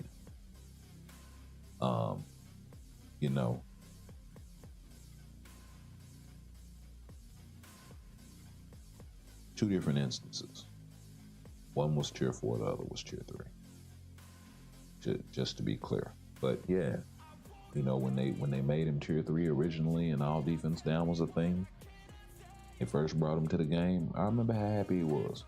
I remember how happy he was when they brought him back to the meta with the Deadpool joint. So it helps when your favorite characters are strong. But people have more than just that. You know what I mean? And then you also have to take into account, for every great hero, just about, they have a good to great rogues gallery. So, let's not leave the villains out of this by doing things like not putting hero bosses into the game where we can truly take advantage of these villain supports and buffs and all of this sort of stuff outside of PvP, which most people choose not to play because of the stagnation of it.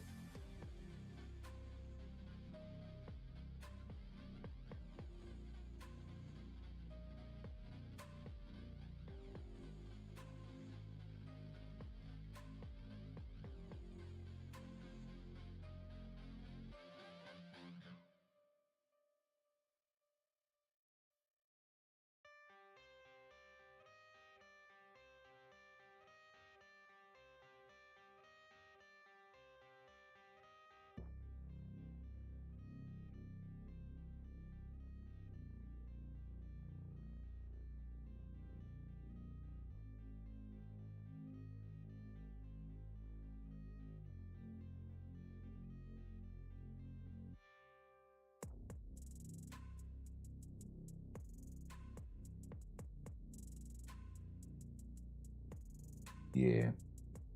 You know what? I should have actually had this pulled up. Let me go see. You'll see if I can find that. Oh, you know what? I think I bookmarked.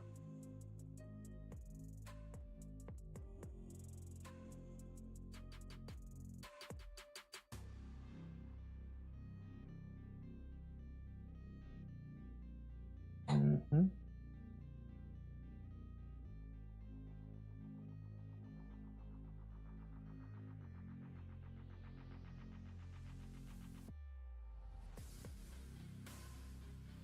Now,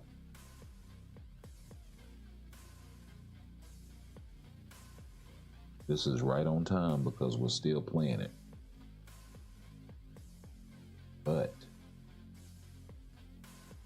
in the December development team letter from December 19th, 2024, so almost a year ago, okay? We'll go ahead and get this pulled up right quick.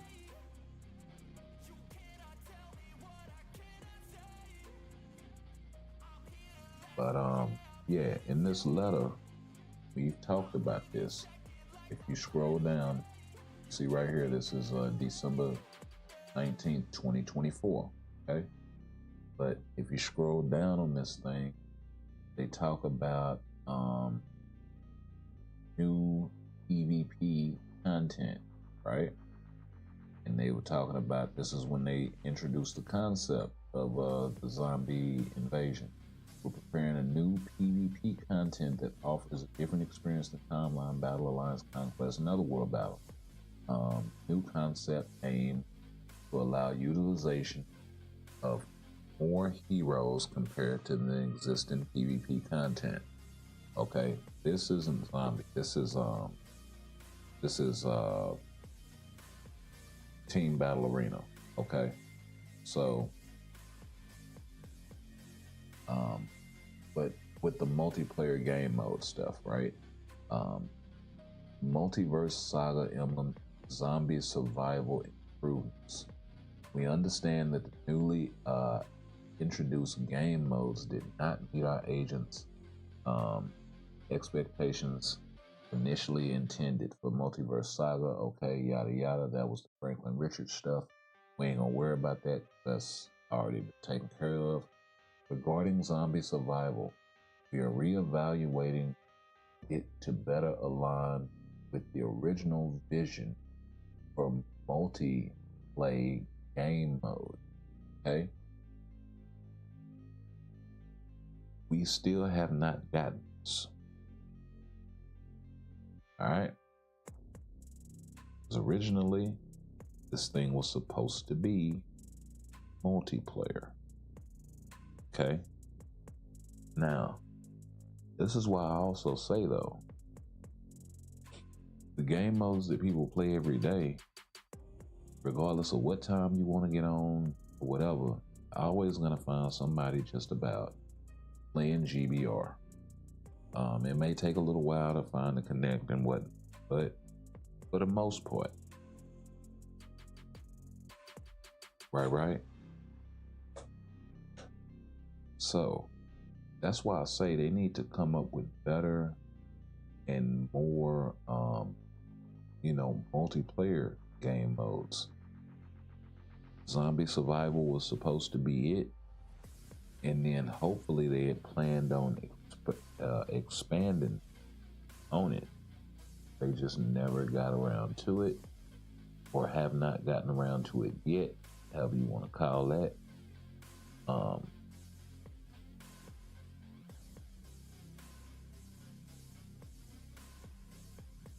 But that also goes back to the point that I was making.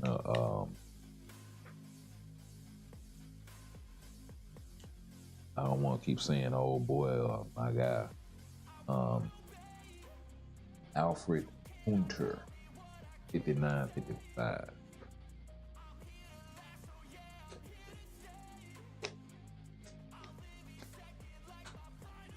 It sounds like he's a low spender / free to play player.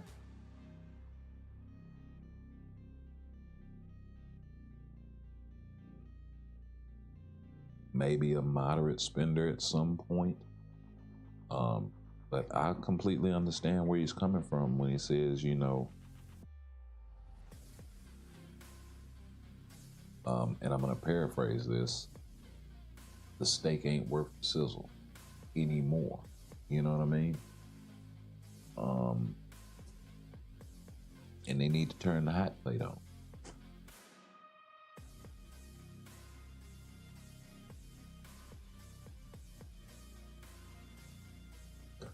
I mean, they done brought me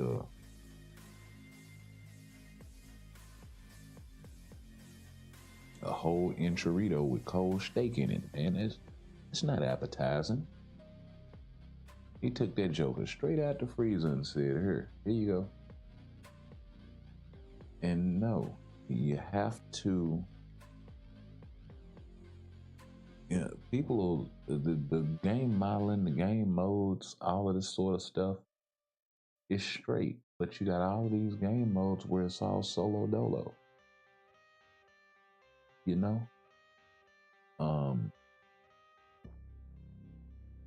Being able to run Shadowland multiplayer would be amazing.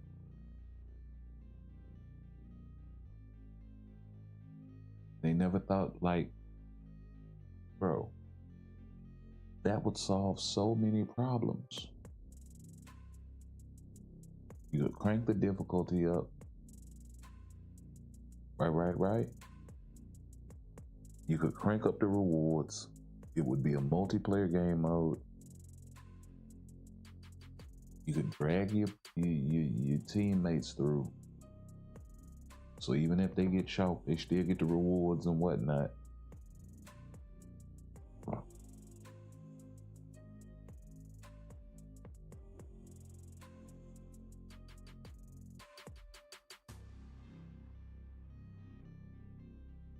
Like, that's the answer, really, to a lot of their problems. Introduce multiplayer.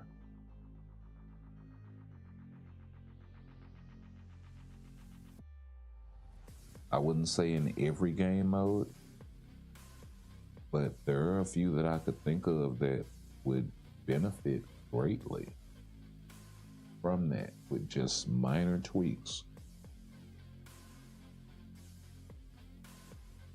But they could revamp and overhaul Shadowland and most of the stages completely. You know, they could do a Shadowland, they could do a Shadowland Extreme. Maybe the Shadowland Extreme is multiplayer, or maybe they're both multiplayer, and you know, you can work your way up to playing in Extreme with the newer revamped stages, and then the other one is this what we got.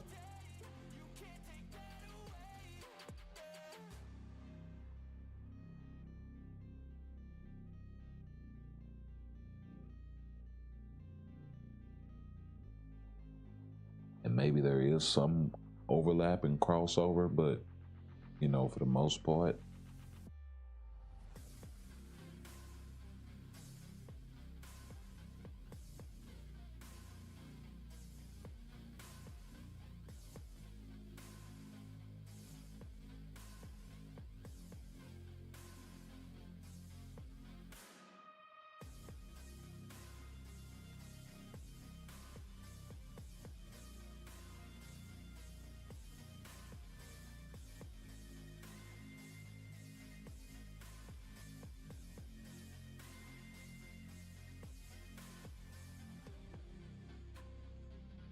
now I don't think, and I think what the problem is dealing with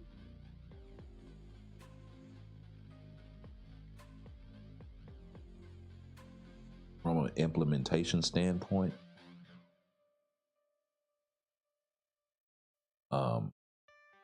I think the problem is dealing with hordes of enemies while being in a multiplayer game mode.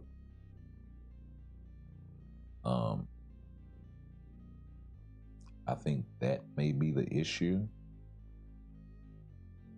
And I've long thought this because they didn't introduce zombie survival as a multiplayer game mode, right?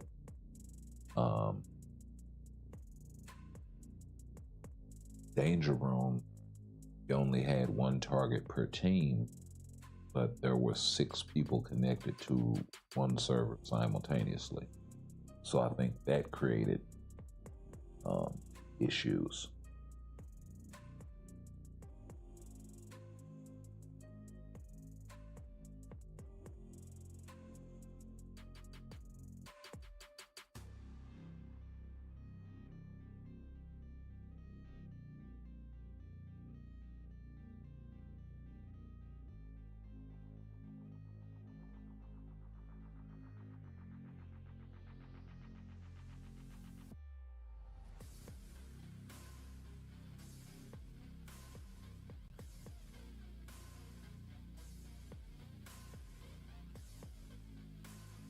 So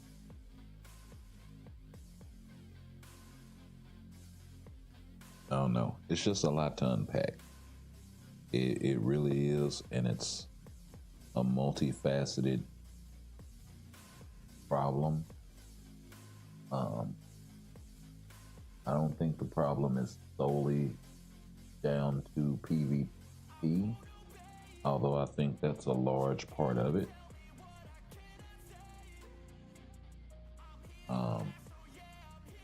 But I do think it's more of a fundamental balancing issue across game modes. For instance, ABX, ABL, there should not be a situation where there's just one character that hits harder than, every other character for any particular day. There should be a level of parity there.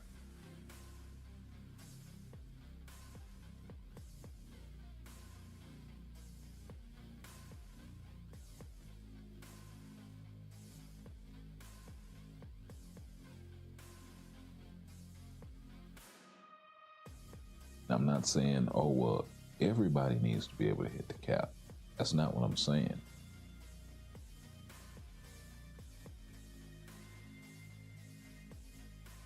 But there's no way that, a Luna Snow should be sitting at the top of ABX, ABL for as many days as she does, for as long as she has. Right? And then you start to go, well, what are your other options? If you're free to play and this sort of thing. Well, you would need a human speed female hero. Well, that's pretty much going to be somebody like Gwenpool, somebody like Spider-Gwen, maybe. And then you go way down, the list. It shouldn't be that far,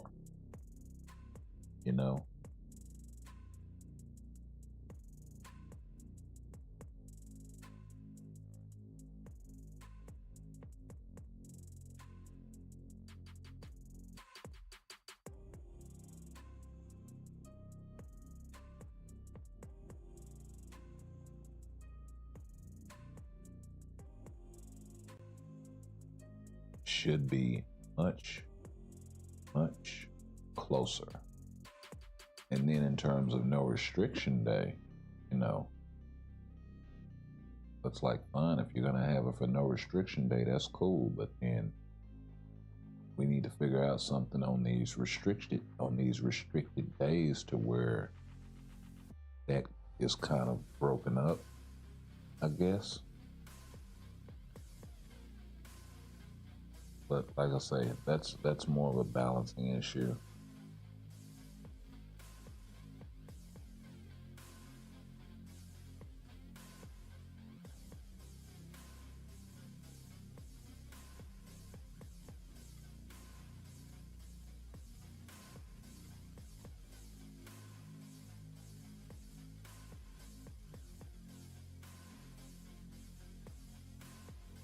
raising the cap in ABX, that really was never a problem.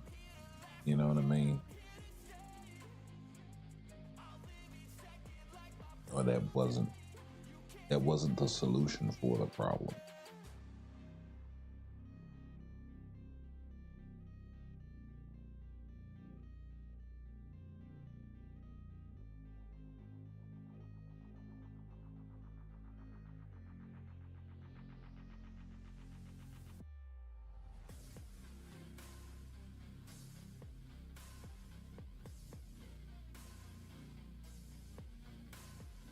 But yeah, it would be nice if we had, multiple options for multiple days.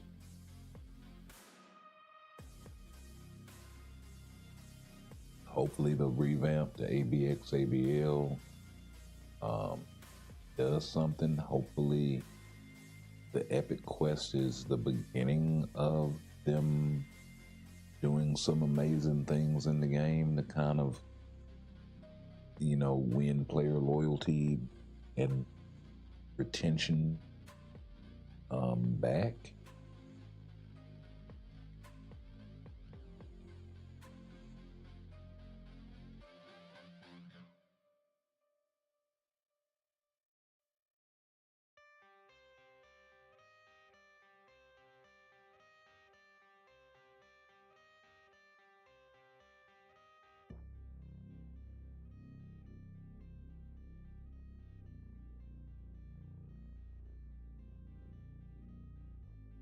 But I think players being able to play together, sharing experience, I think is always good for gaming.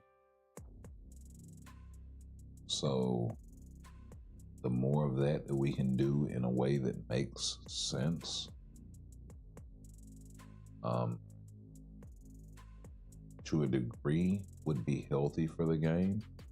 I'm not saying, throw the kitchen sink at it or anything like that, but there should be a more concerted effort to bring at least 2 more multiplayer game modes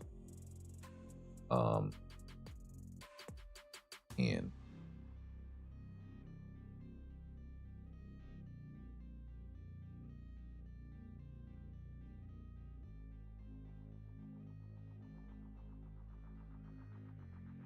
Get inching ever closer to my girl Scarlet.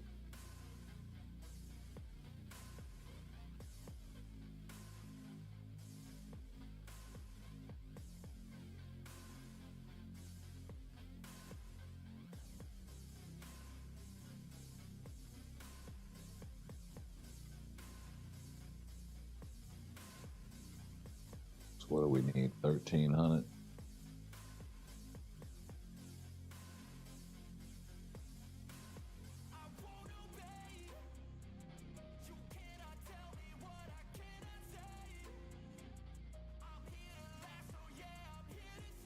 $350, 280 up here.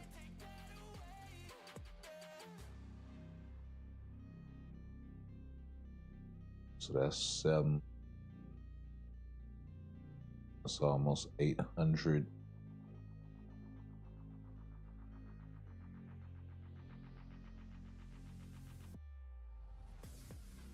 We're actually pretty damn close.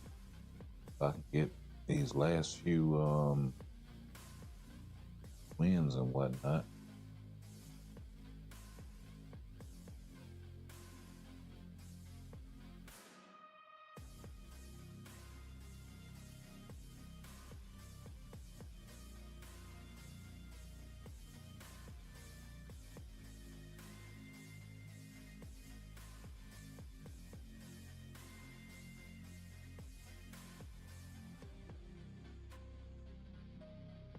See if I can finesse this thing.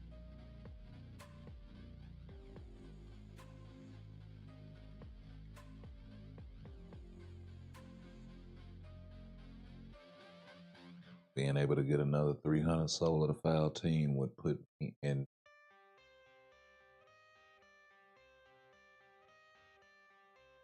striking distance. Maybe not today, but definitely at the reset. Oh, wow. Yeah, maybe not today, but definitely at the reset.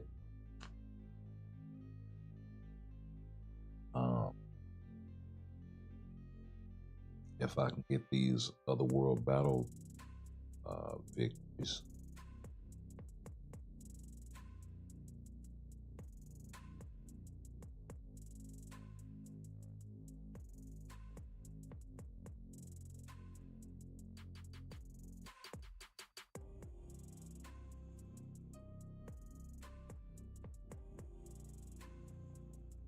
Okay, we're about to have the boost points, baby.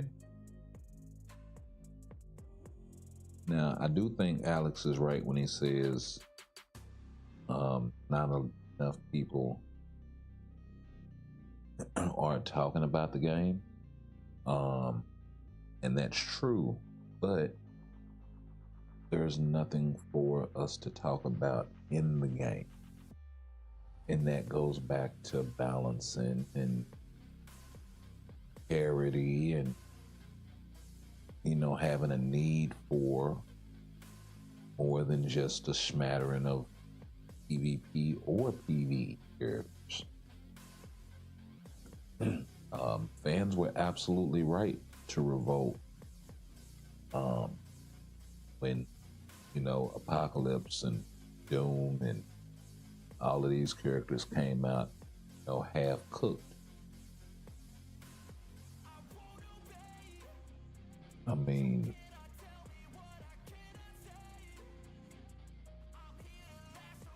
what do you expect us to do? These are tier 2 natives that you're asking an exorbitant amount for their uniforms for. Second most expensive in the game in terms of crystal costs, resources, and what have you.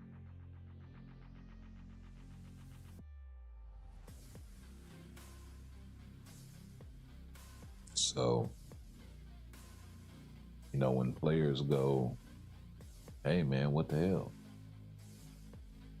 You locked this revive behind the artifact with Apocalypse? What the hell?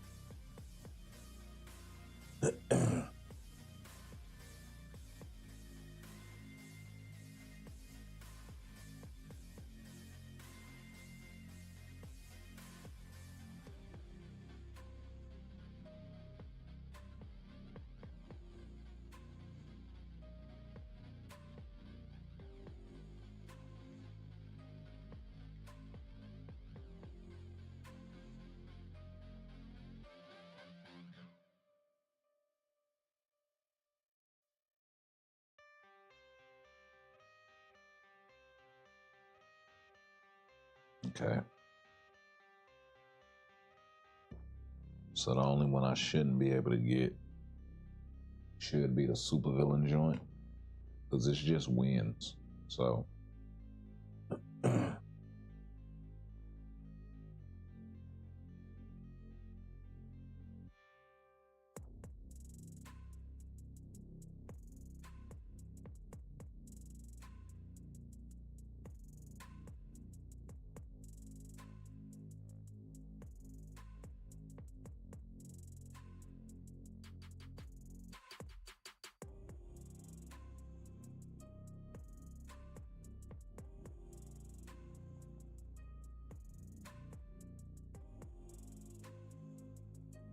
but yeah.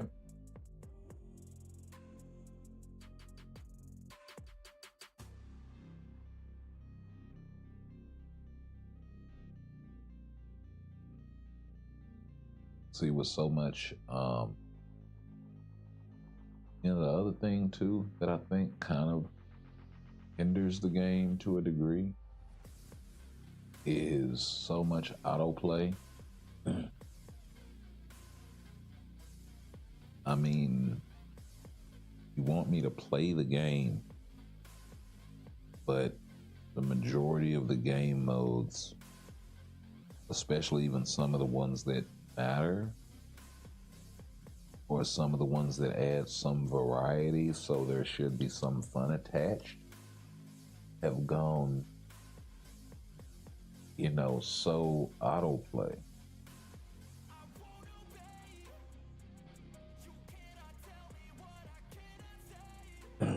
While that's good for some game modes, it should be maybe 50-50 at most.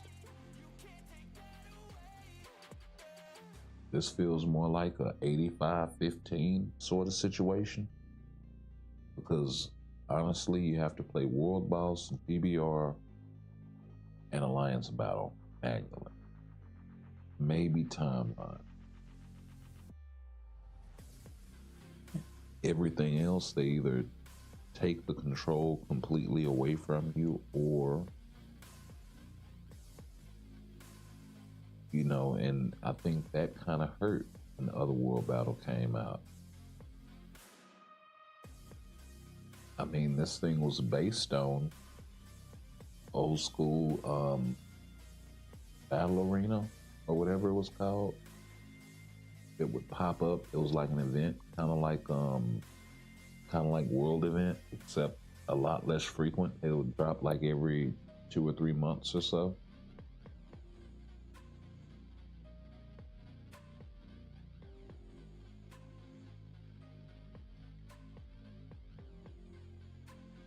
But it was just like Otherworld Battle. Fundamentally, it was 5-on-5. Characters would drop out every so often, for a maximum of 3 per team to be on the field at any particular time. You didn't have all of the battlefield buffs, but you were limited by characters you could use, like mutants or speed types or villains or heroes or whatever the case may be, right? And then they made you pick a particular character, Wolverine or Sentry or Cyclops or whoever, right? All right, cool. The only difference was, other than, all of the aforementioned differences, was the fact that you could actually switch, play, select, move around, full control of whatever character was on the battlefield at the time, if you so chose to. And you could autoplay it as well, but why, for the life of me, they didn't make that an option in Otherworld Battle? I think that would completely change the dynamic of the game mode, and it would change it in a good way.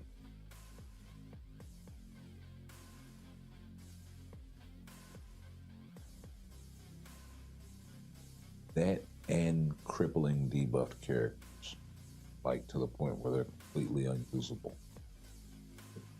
I think those two things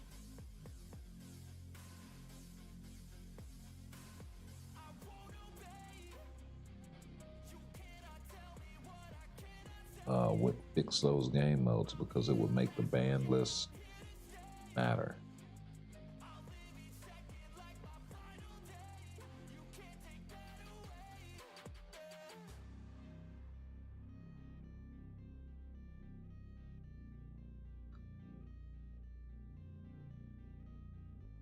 Okay.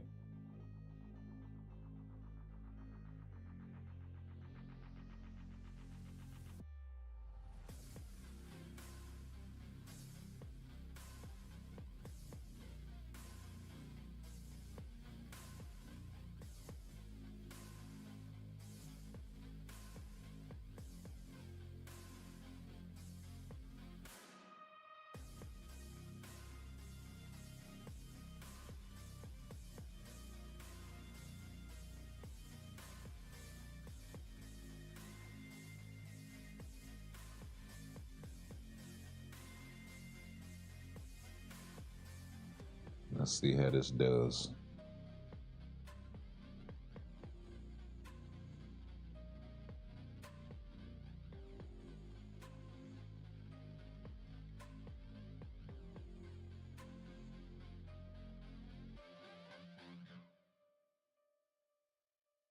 Apocalypse came out and wrecked Spidey.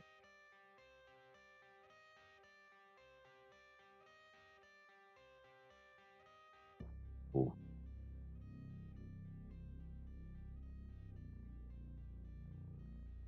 Yeah, I'm gonna have to get Carnage out.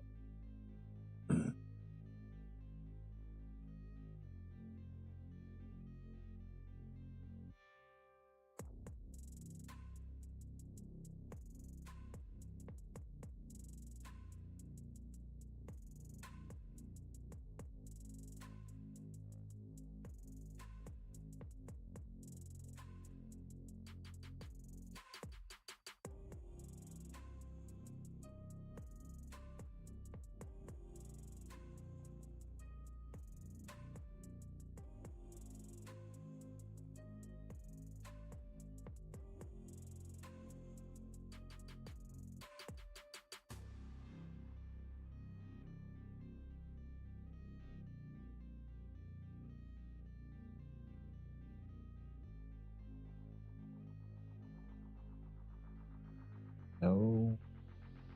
Go back in there.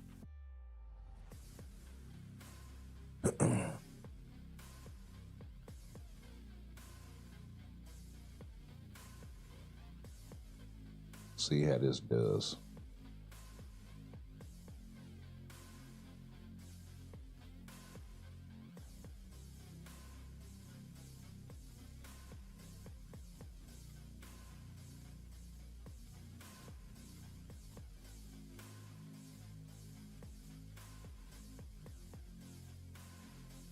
All right.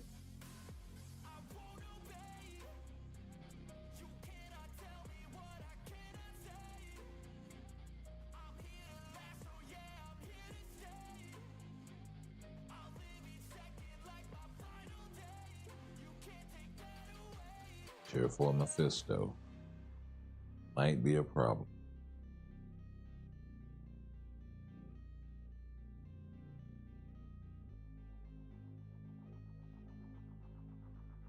Might be enough to rinse my whole damn squad.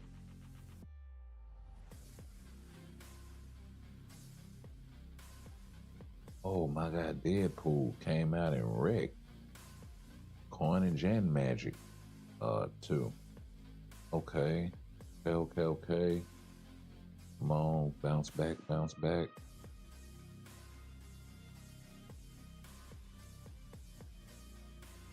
All right.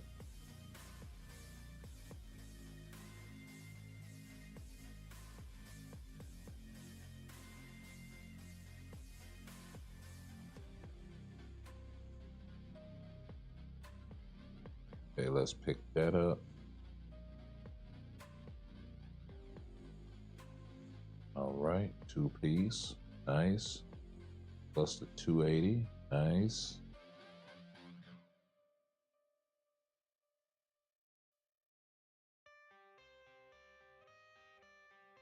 All right, one with, oh, we might actually get it here. Got to deal with Rachel. And got a tier 4 Mephisto out there, and also a Black Swan, not to be underestimated. She is level 70 with no uni, but she is a tier 3 native.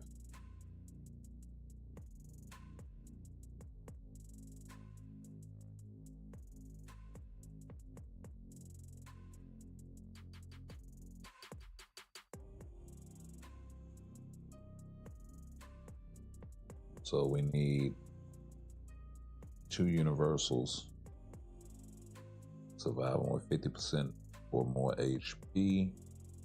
We need, and we don't have 2 universals in, so that's not going to be a thing. 2 characters, well, no, 4 more characters surviving 20 times. We need that one more time. Or more than 2 supervillains.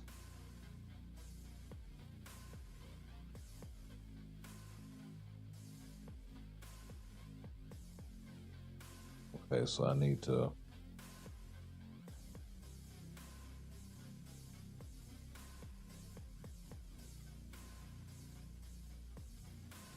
Well, is it more than two supervillains, or is it two or more supervillains? That's very different.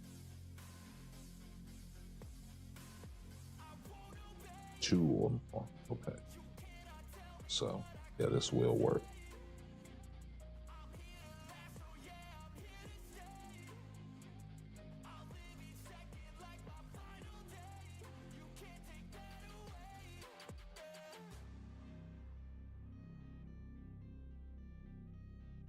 Okay. Ooh. What's Giant Man doing out there? I got the dub. Got the rubber dub. Dub.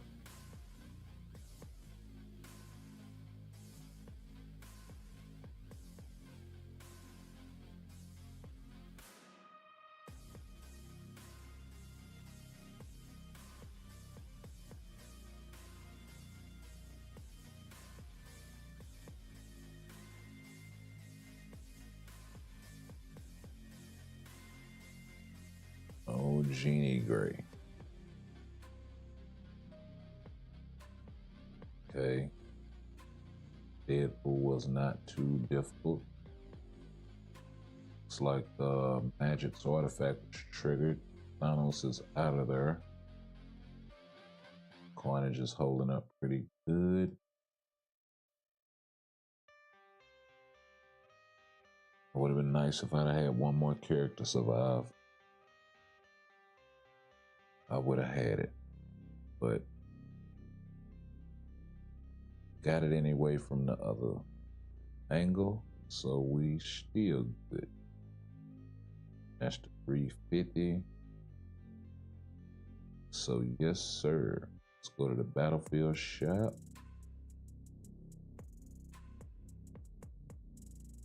Let's pick up that 300 Soul of the Foul team. So how close are we?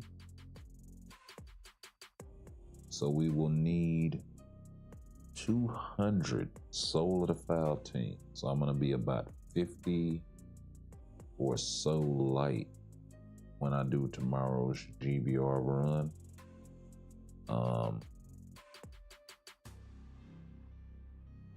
I do have a few more to pick up here. Around 80 or so. Well, could be a lot closer than what I think. I still think I'm gonna be short. So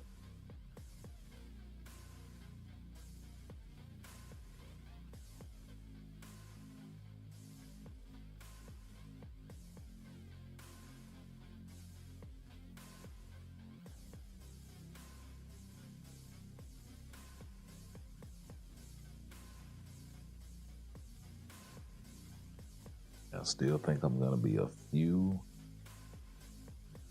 short.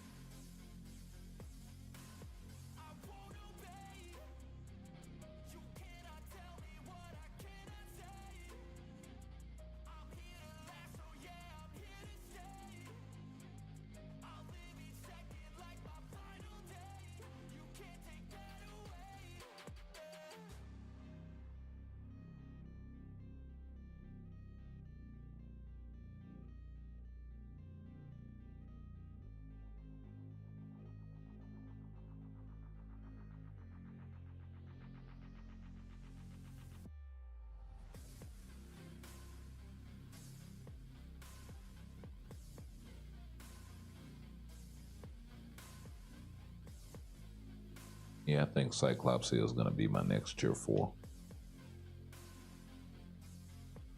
I can get the DPS out of him right now, and then I can turn him into a support.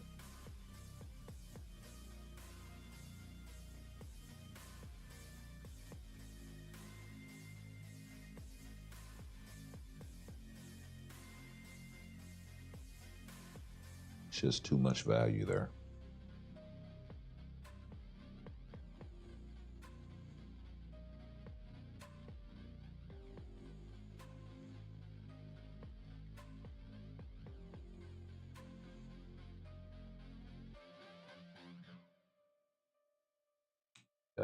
Get yourself handled. Goes your black bolt.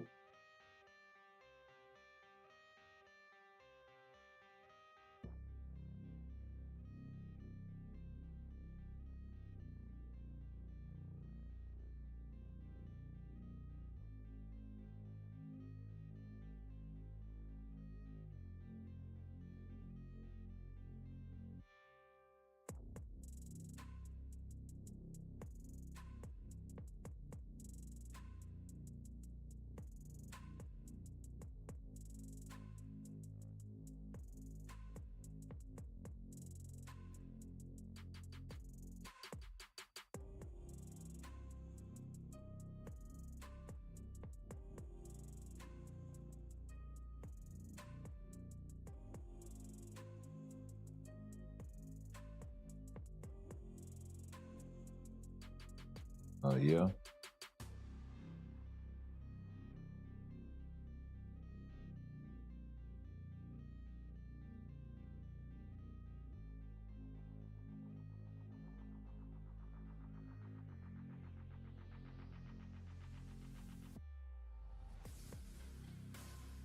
There goes your Ghost Rider.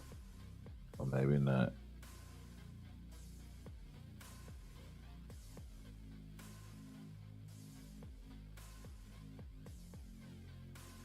We got your boost for you.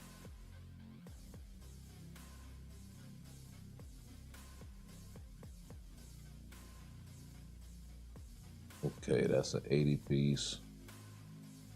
Got 9 left. Let's go do the math.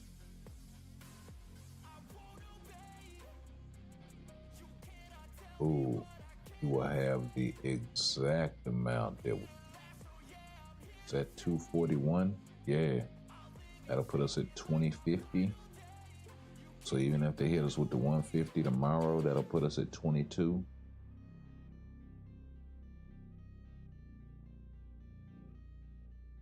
So yeah, y'all know what's coming next live stream. Tier 4 Scarlet Witch. Finally.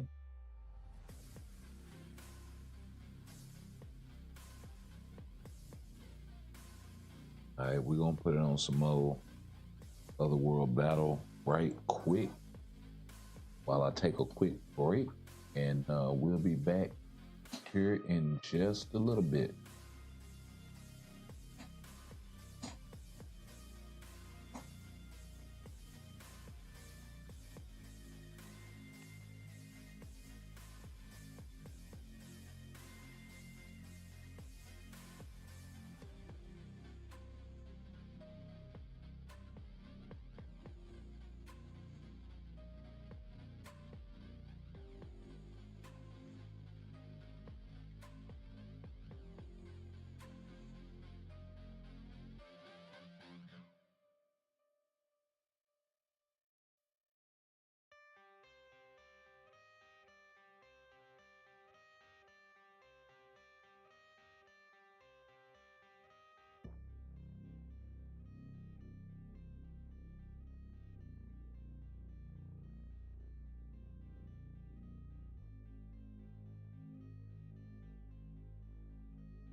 We are back.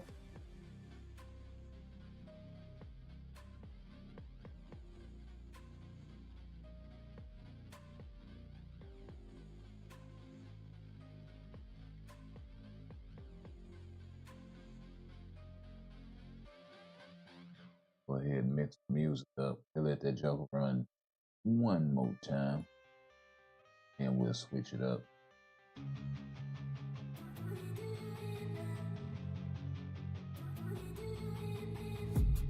I've been dreaming.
Okay.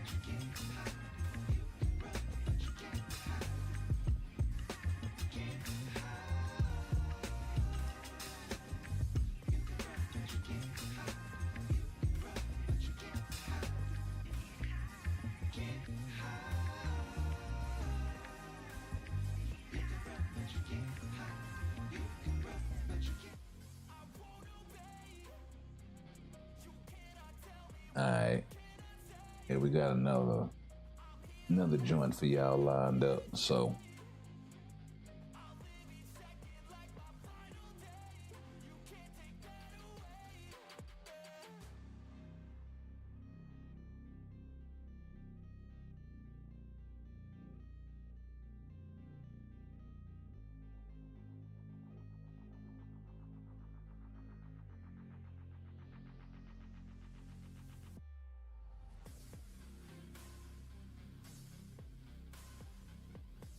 matter of fact, let me do this right quick.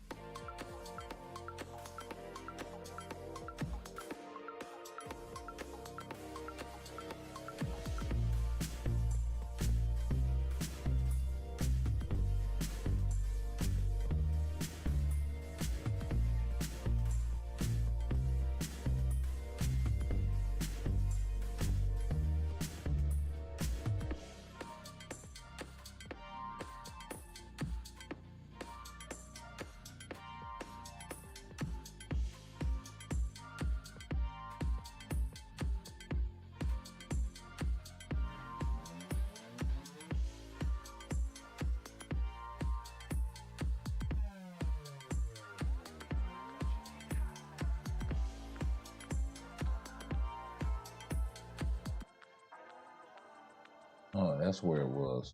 Okay.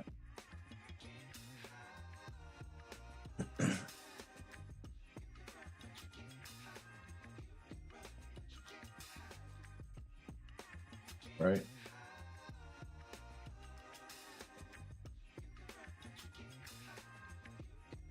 Yeah, we ain't gonna be on that much longer.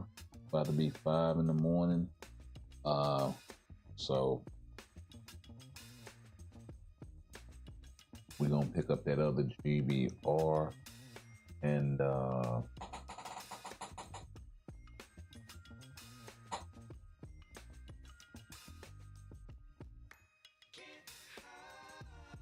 more than likely jump back on after reset.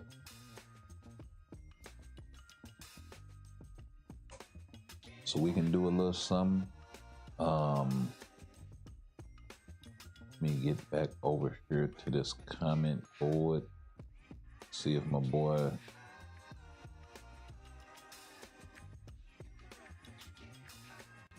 is keeping the confab sort of going. I don't see new notifications, so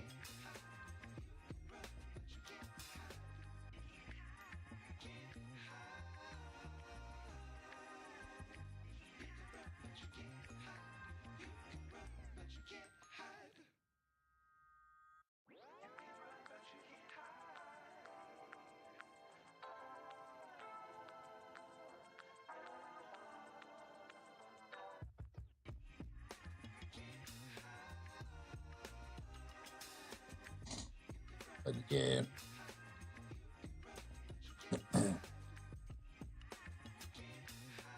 Like, and the thing is, it's a lot more comments up in this thing. It's really, really meaty stuff. I started playing, getting 4-star Ultron. Would have been top dog in Alliance. Way before Tier 2 were even there, but since 2021, I've been leaving and coming back to the game. So he's a day one damn near. To leave again in 2 months, what pisses me off most is being time gated by events. Can't miss a single login, or you're basically behind the whole month in logins and event quests. Yeah, I mean, the sheer tediousness of that has become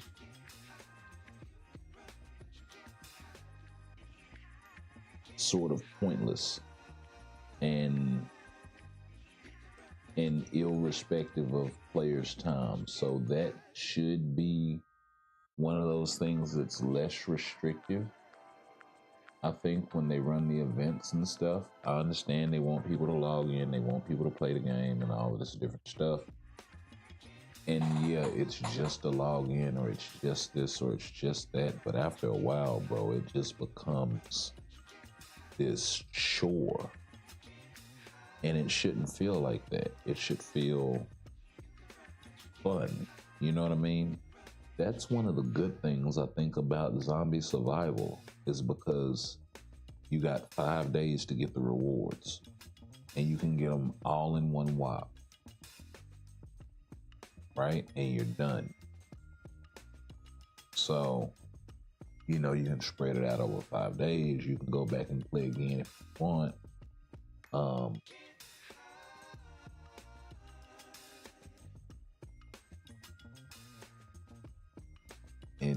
In terms of pushing leaderboard rewards and stuff like that, so that's also good. And it's a reason for players to keep playing if they so choose. But you know, outside of that, it's just, you know, get in there, handle your business, get out, on to the next thing. I don't think every game mode should be like that, but it is a good model to combat some of the time constraint. Because when you start adding shit up, it's like, bro, even with them cutting the time of Multiverse Invasion from like, I think it was like 25 minutes to 10 minutes. And yeah, I can turn it on and set my phone to the side or whatever, what have you. That's also a moot point, because then it's like, well, I'm not even playing the game.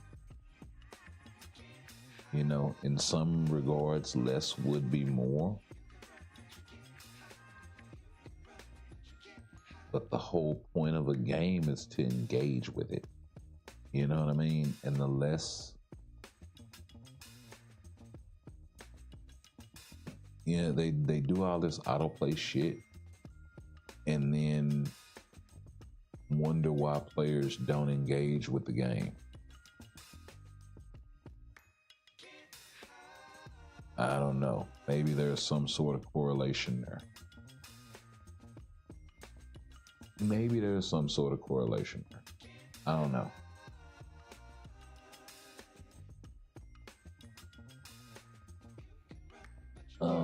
Coming back after after a lot of time leaves you completely obsolete with a completely obsolete roster, with tedious crawling back by doing the exact same thing, beating the same boss every day for months, just to be able to play new content and multiplayer with no real incentive. Hey, my guy is speaking the sauce right here. My guy, strange as ever. Yeah, speaking the absolute sauce right here. I gotta say, he started playing when Ultron 4-star was top dog. Bro, you know how long ago that was? I mean, I'm just saying. I scratch my head. This is T Mizzle Day shit right here. And I went back.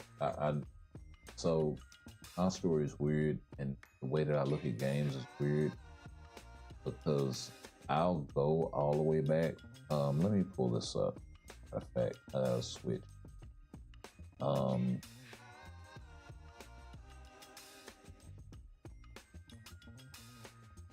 a matter of fact, let's I thought this right quick.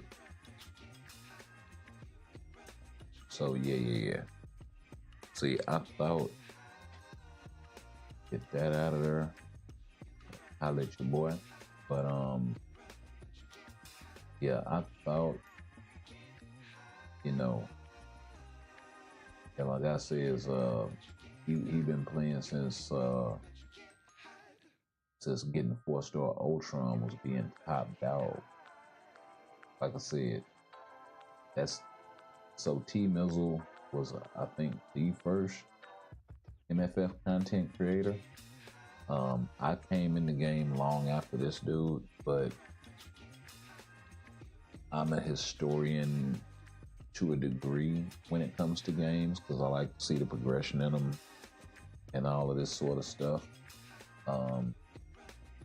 This looks kind of wonky also, so let's clean this up a little bit.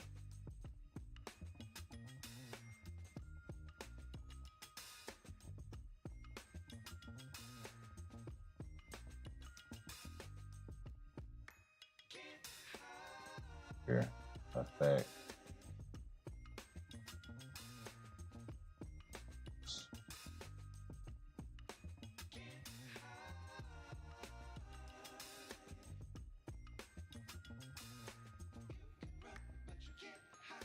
Oh.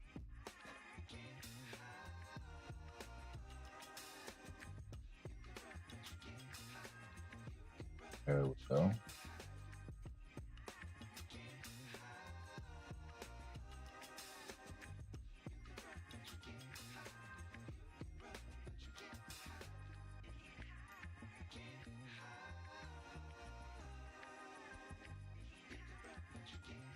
There we go.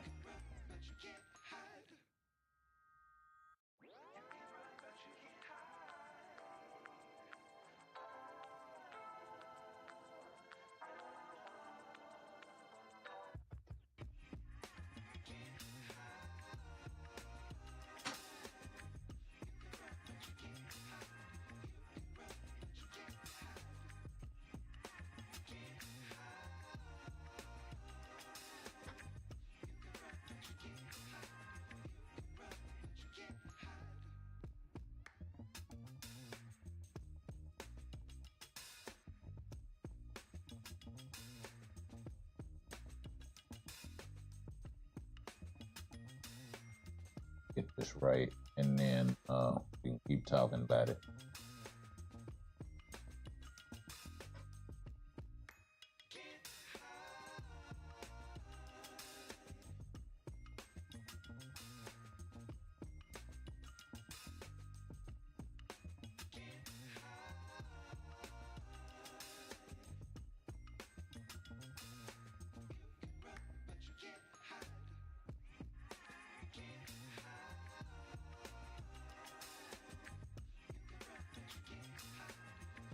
Let's see.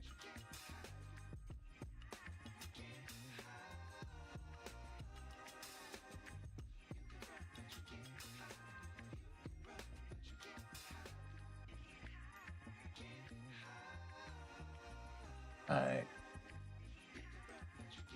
That's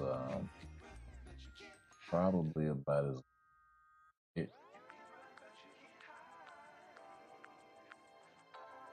Sure. Doesn't look so wonky, and you can see more of the action.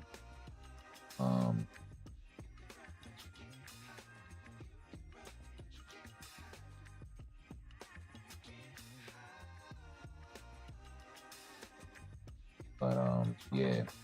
Anywho, so my guy's saying over here, that he started this thing when Ultron was top dog, and he's been playing since 2021, so long time. And he says after leaving the game and coming back, only to leave after 2 months. What pisses me off most is being time gated by events. Once again, this is another example of folks saying, respect my time. I might have a day where I can put in a lot of work. Let me put that work in and go on and handle my business, as opposed to, me having to sit around and wait till the next day and all this old different sort of stuff, which I get. I mean,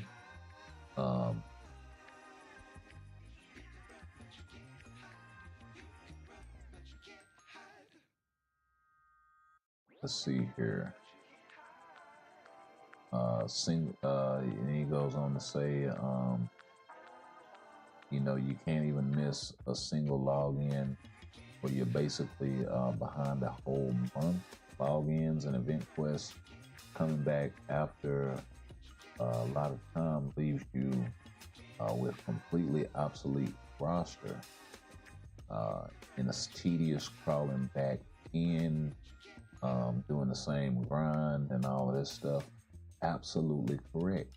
You know what I mean?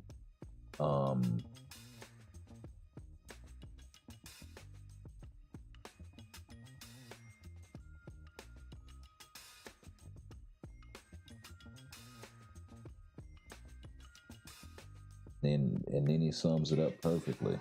To think that I was enamored for years, not being able to miss a login for years in a row.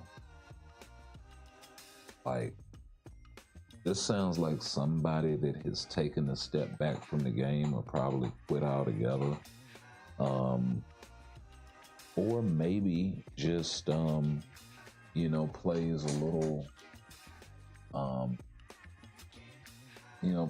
probably still plays the game, but has kind of changed pace a little bit. You know what I mean? And I think there's something to be said of that. Also, you got to find a pace that works for you and, feel comfortable. Plus, as long as he's been playing, I'm pretty sure he's got a stacked account, stacked roster, all of this sort of stuff. But then reached a point in the game where the returns were so diminished, where it's like, okay, well, what's the point of playing it? Now I can just play at my leisure, right?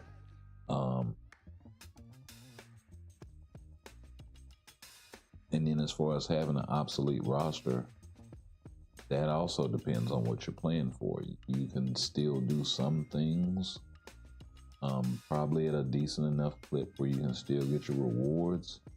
Uniforms are going to be another issue altogether. So, yeah, he's right in that regard too. I mean,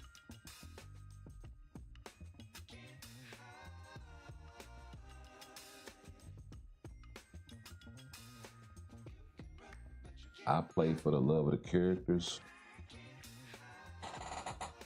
because I remember what it was like growing up on that 90s X-Men cartoon, because I actually had toys as opposed to video games, which is another philosophical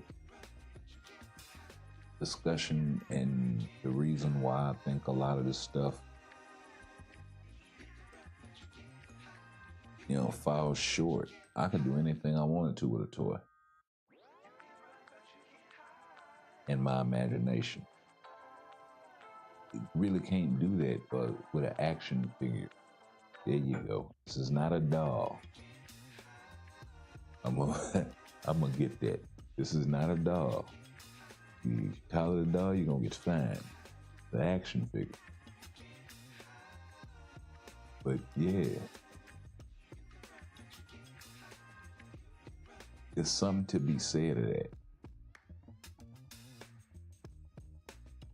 You know what I mean? Call it nostalgia, call it what you will.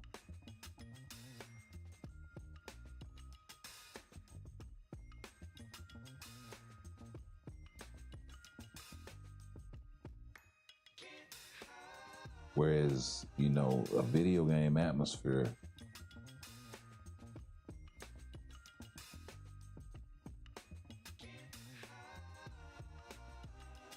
as clean as it is, as, imaginative as they can be, they're always going to be limited. So, but that's a whole nother philosophical kind of thing. I only say it to say it gives one a different perspective when it comes to these sorts of things like, wow, that absolutely not. When it comes to these sorts of things of like, why,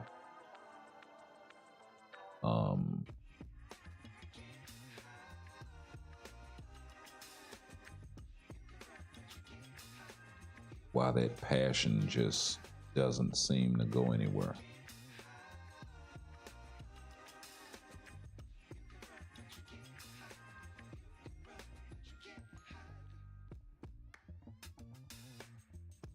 At the same time, it's like,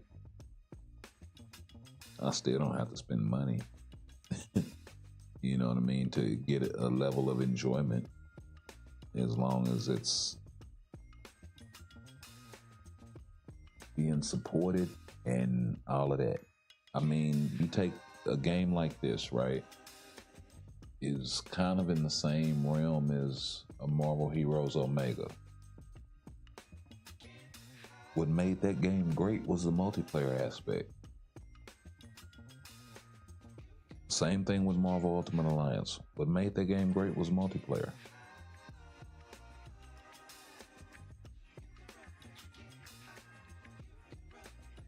When they brought that in, before they brought it in, it's, hey, let me call my homeboy up. Come on over here and plug in the second controller and we can get down on it.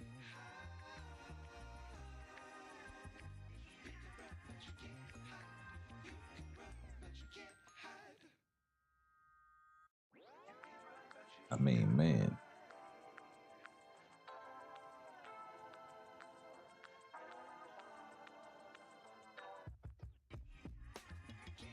Either way you want to slice it, same difference.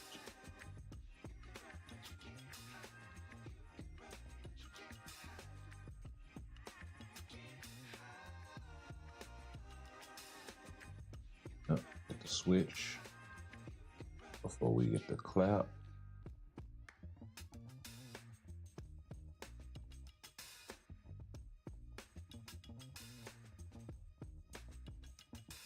Yep.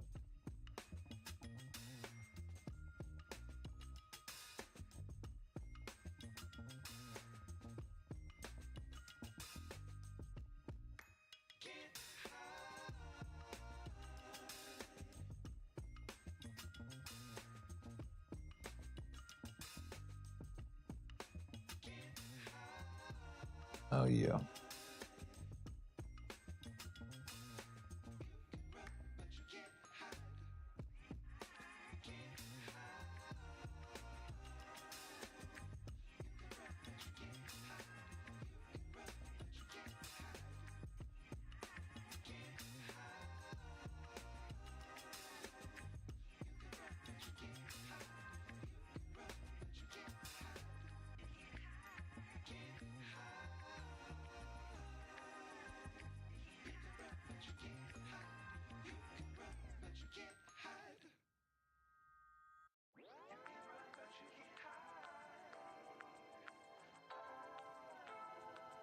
Get him out of here. Less than 2 minutes. I'm all right with that.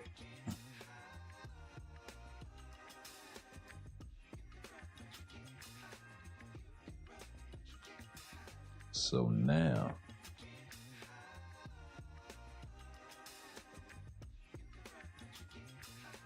I need exactly 150. So like I said, tomorrow, get ready, because she is coming. And for now, I think what we'll do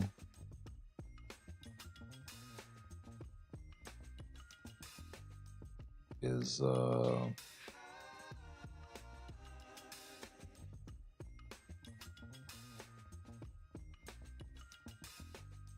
see if we can get this. Need 8 more. Well, no, 6 more. 6 more. So that's 23 million.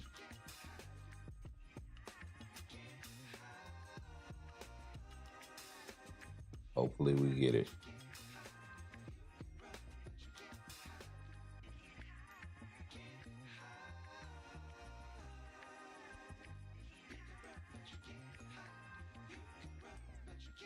No dice. So we ain't finna go that ham. I just figured I'd give it a shot.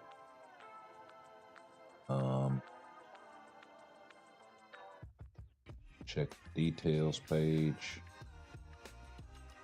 Kind of close on crit rate and crit damage. A little over on skill cooldown. We're way over on dodge. So we can get all of those dodge urus out the way, because we don't need them.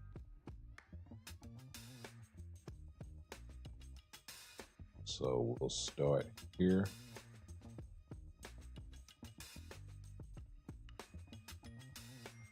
Double crit rate on there already.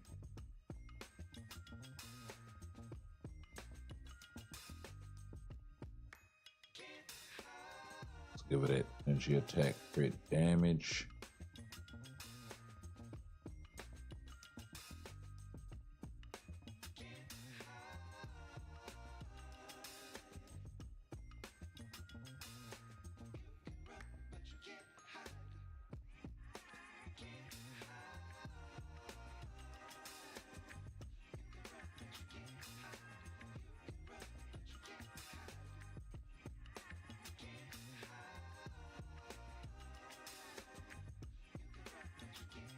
I will give it this energy attack right here.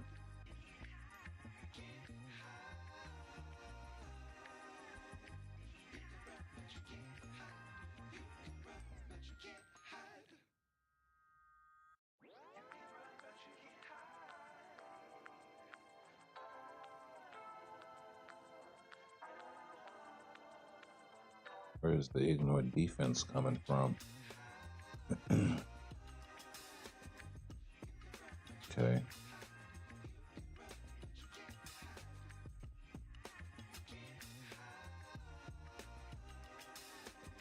That's where all the extra dodge is coming from.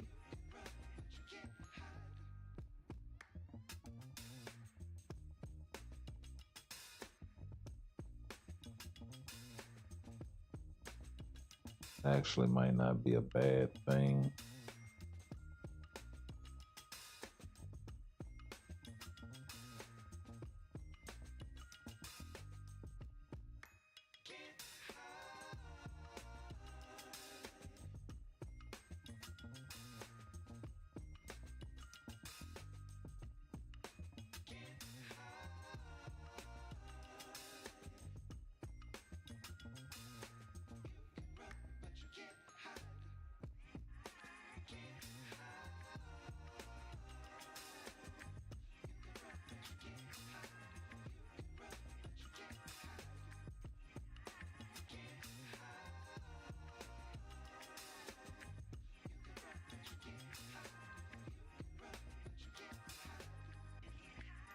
I think that'll work.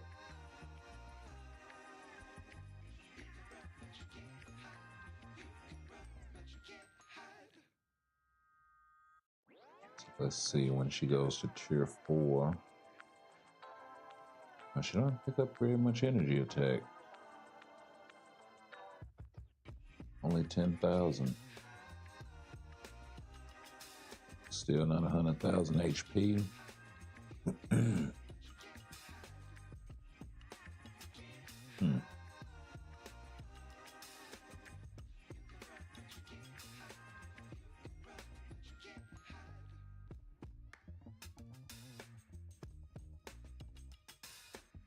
Oh, that's where all that dodge is coming from. So whenever I switch over to a rage, which I might as well do now,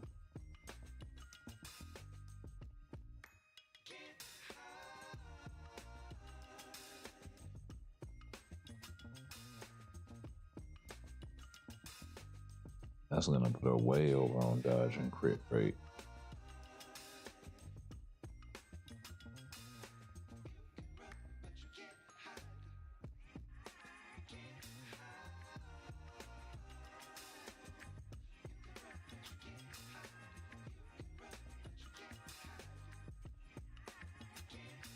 I don't know.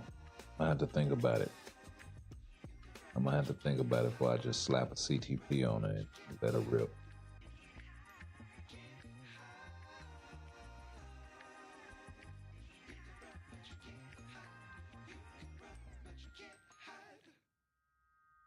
She actually lost some dodge there a little bit.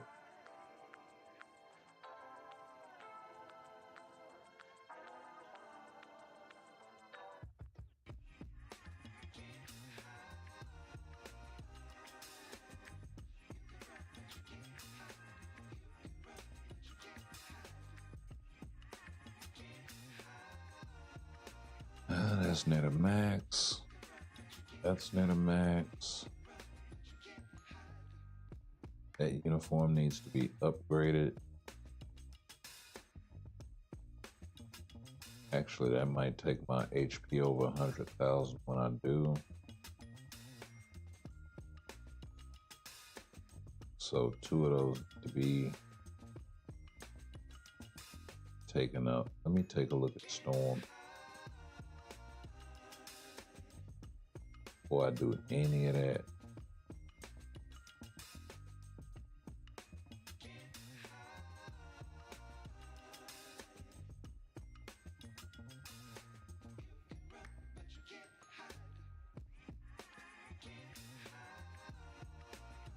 How much carbo do I need? I don't want to make a situation. Oh, you know what? Know what I'll do?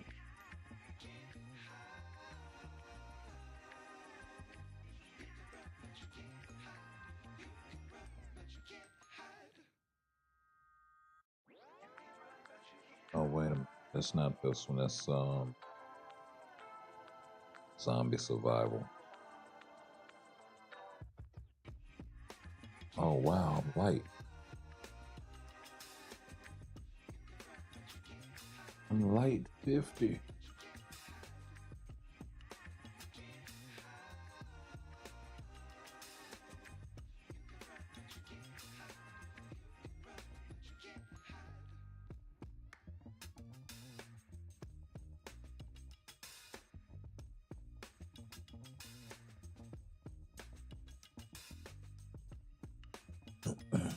I'm glad I didn't pull the trigger. Going, oh yeah, I got tokens.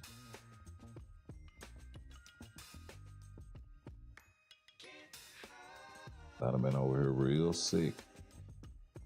Oh yeah, we can tier 4 Wanda tomorrow. Want. No, we can't.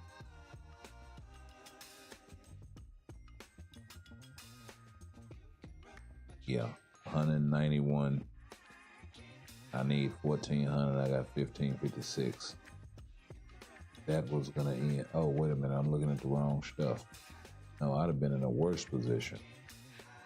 I'm only 24 over. Yeah. Let's not touch the carbo. Let's not touch the carbo. Matter of fact, let's go get some carbo.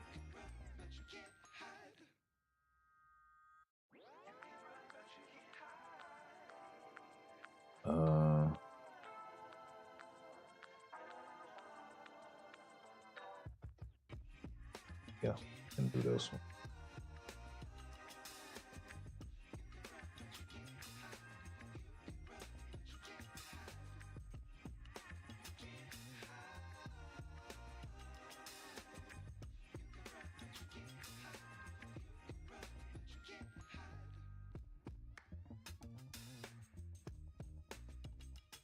Yeah.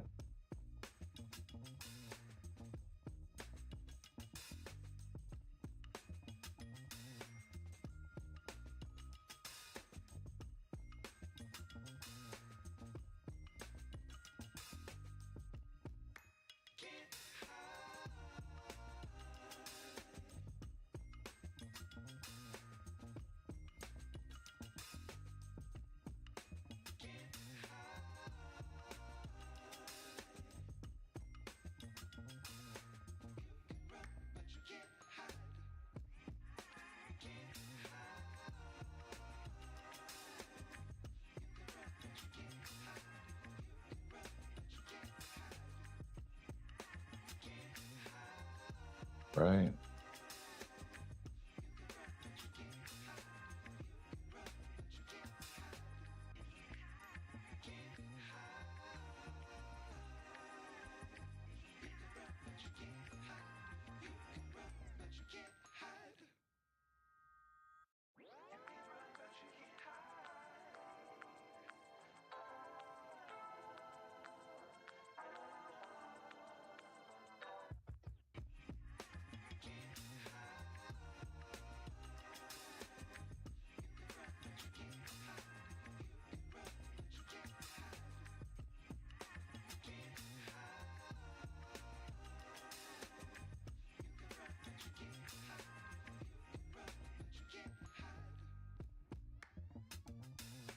This ain't going too hot, Chief.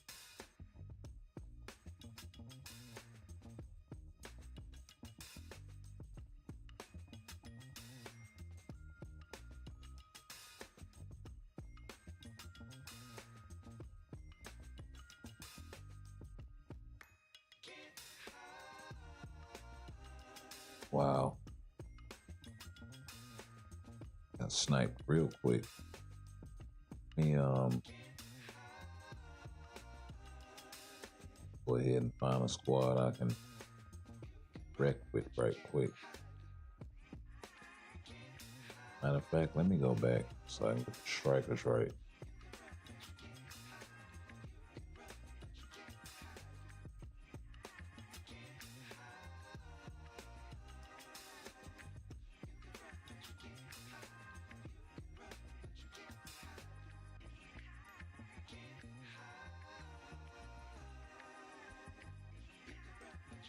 Yeah.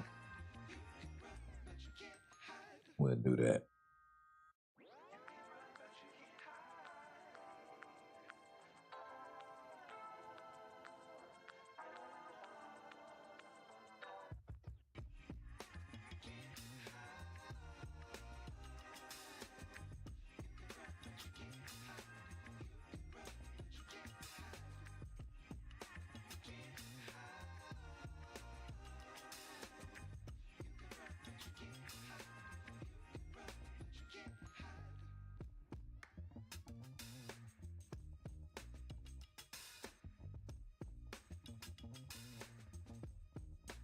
30 seconds, 5 boys. Been kind of slow.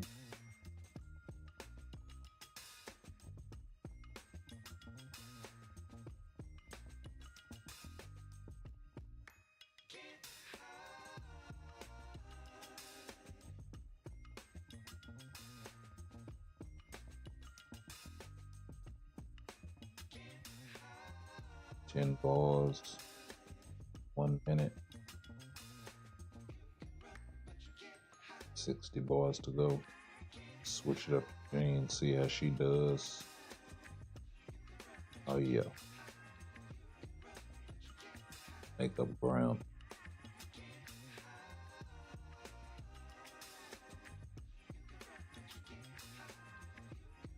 Nice.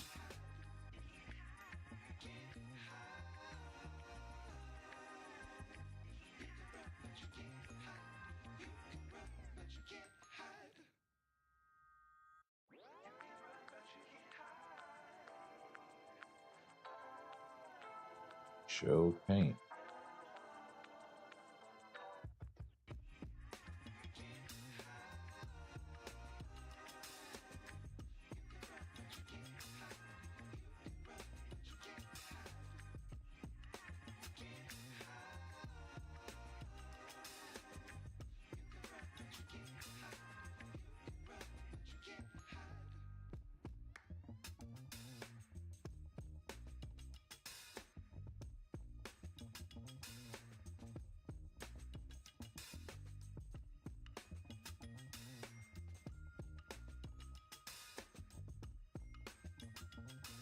All right.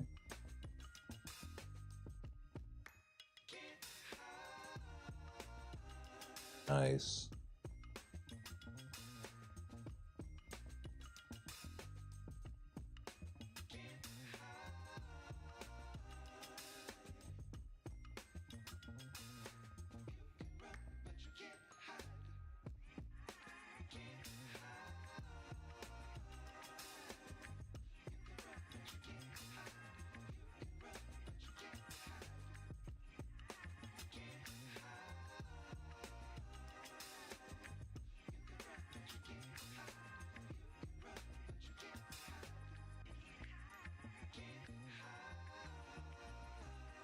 Nice, nice, nice. 150 left, 10 balls.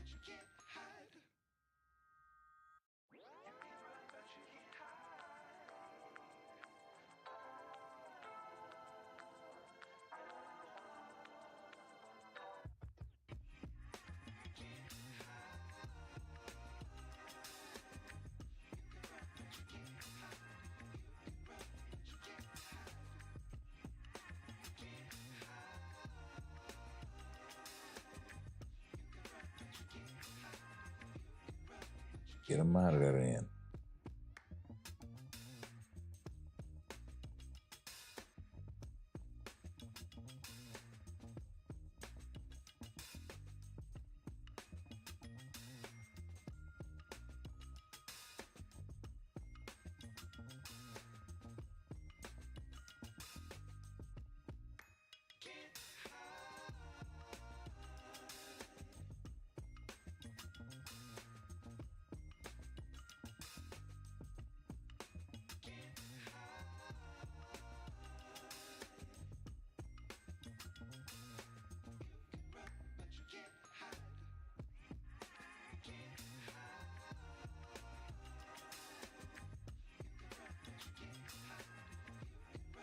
Okay, let's see. I found me some lightning damage strikers.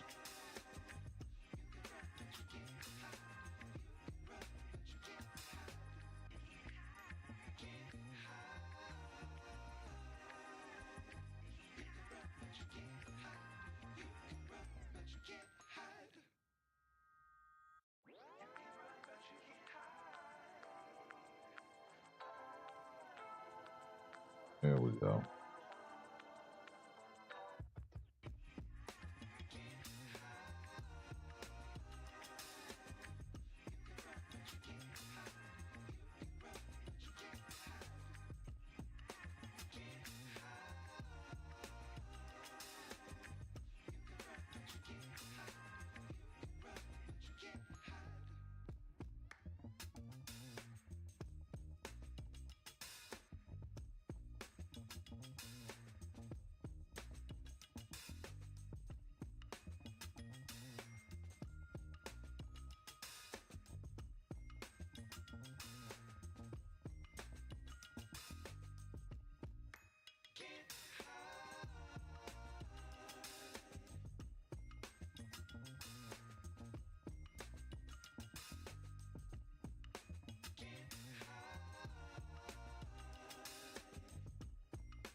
There we go.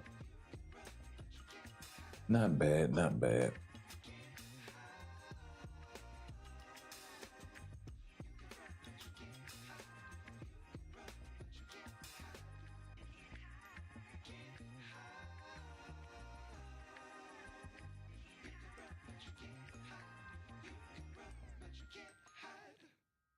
Hmm.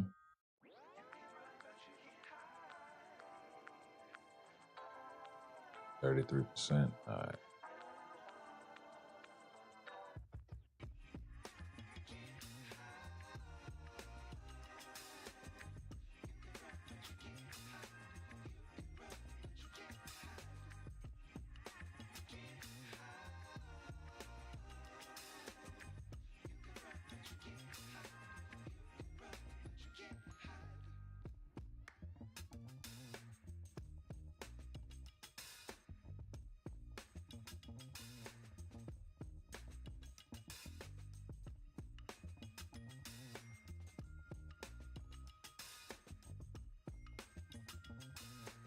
And then I can give the rest of the lightning damage strikers to Thor. Bring him back in her.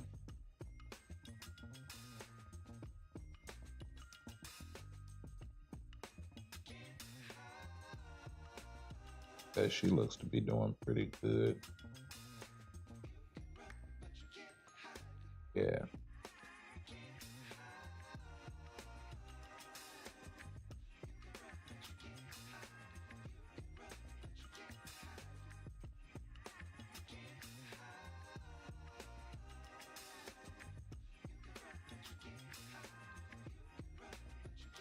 As soon as that damage accumulation goes up, got ourselves something.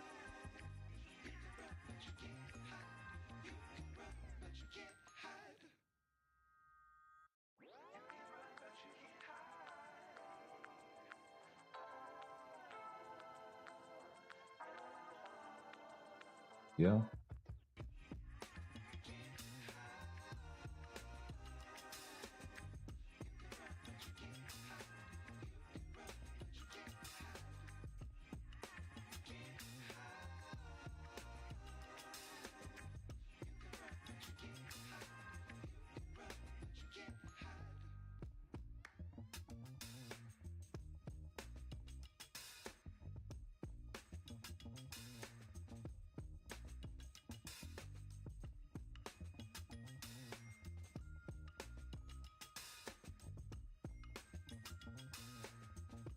Mm.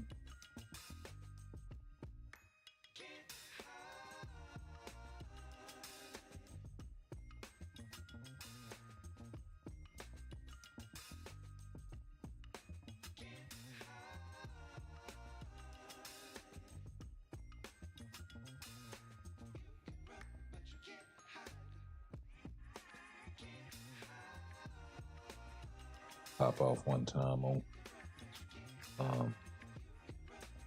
Proximal.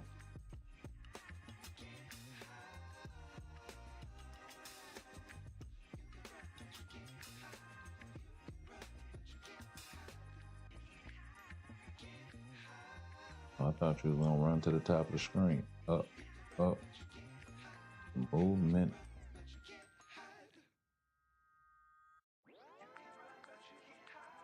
You ain't gonna catch up. Okay.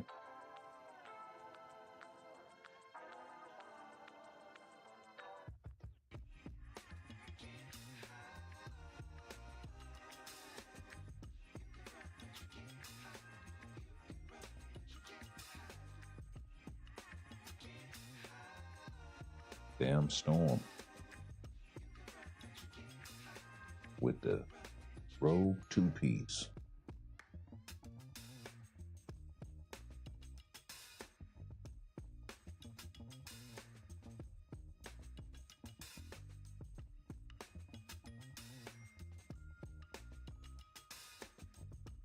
Oh yeah, we got us one here.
flame on.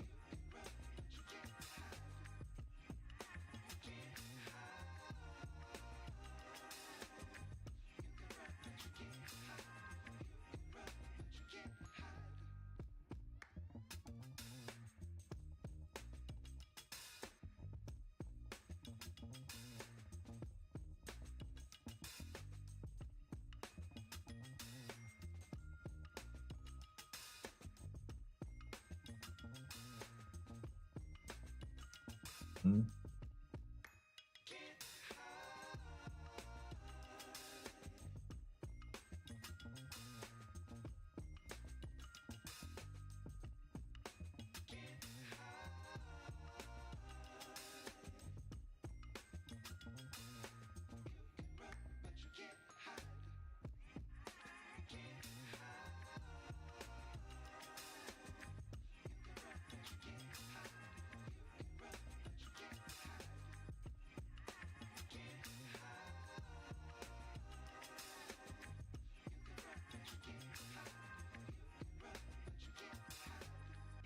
Oh.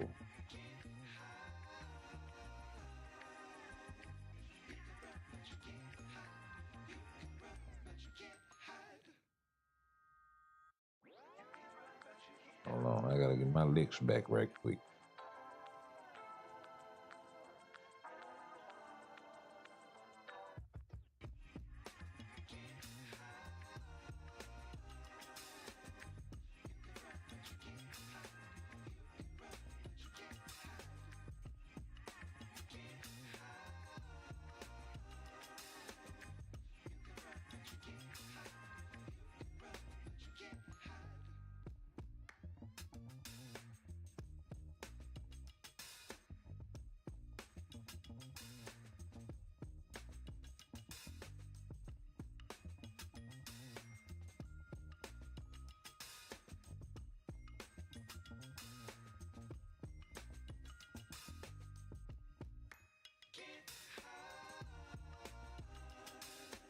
Got 20 boys left.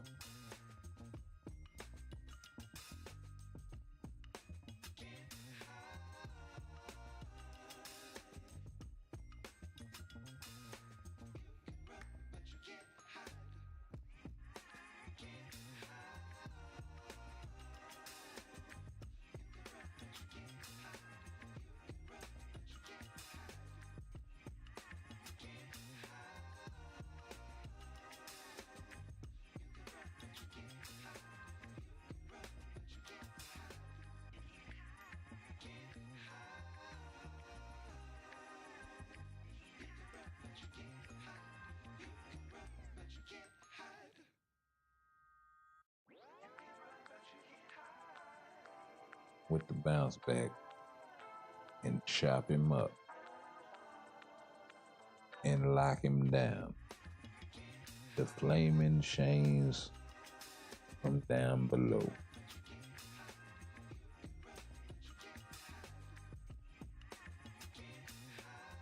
All right, all right.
Yeah, not fast enough.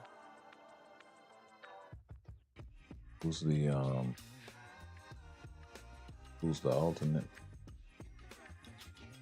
Thor? Oh, no Thor team?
See if this works.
Concentrate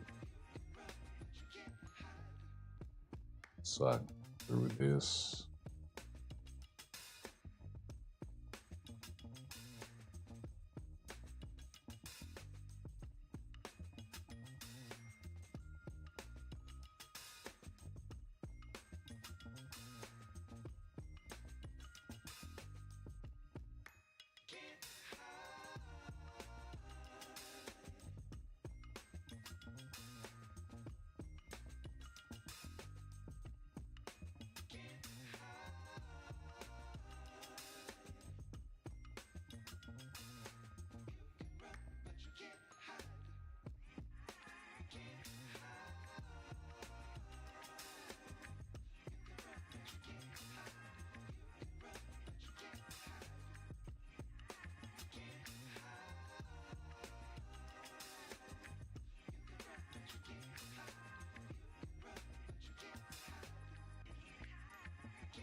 Yeah, I suppose my other wonder is how long is Nolan Sentry gonna sit at the pinnacle in PvP before they start doing anything about it? You know what I mean?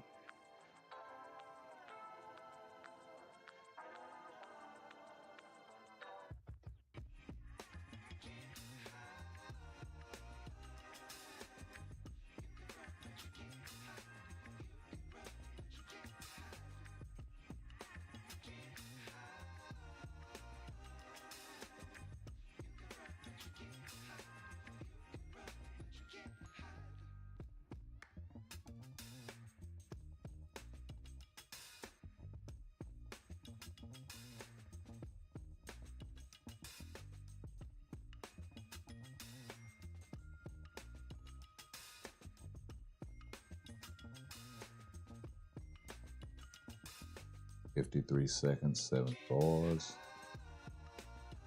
Ooh. Ooh. Undead is triggered. Ooh. Ooh. Ooh.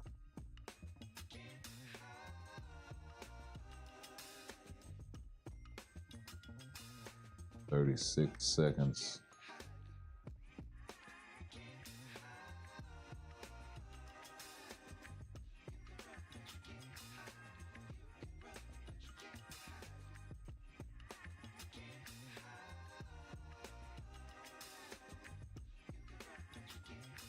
Man, 18 seconds left. That was not easy.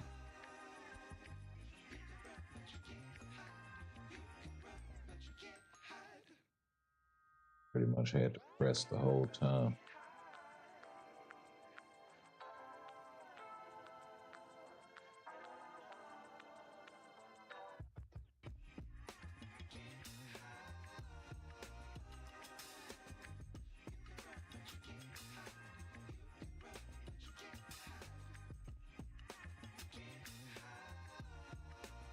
Let's see here. Let's go find the lightning guys. I pass them.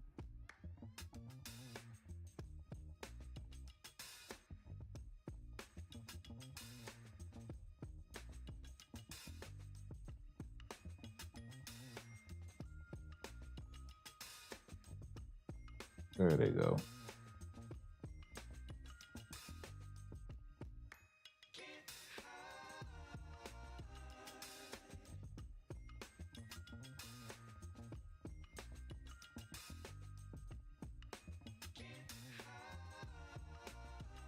Why not?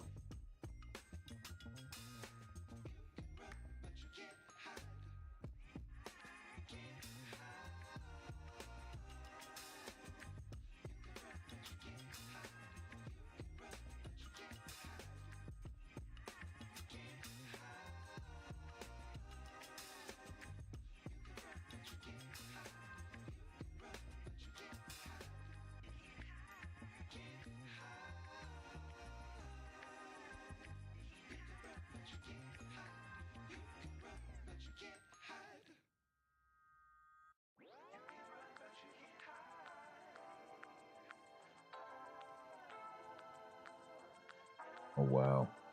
Screwing up my rotation.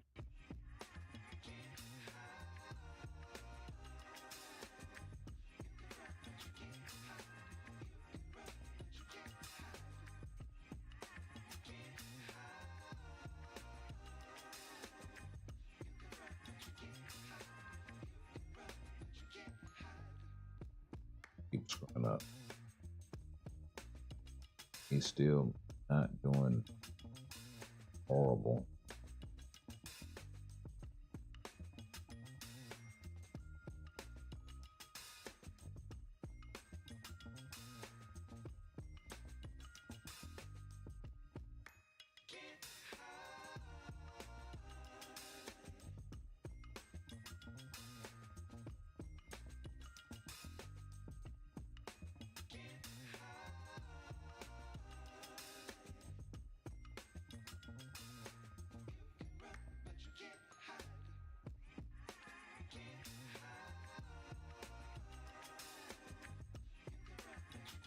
Okay.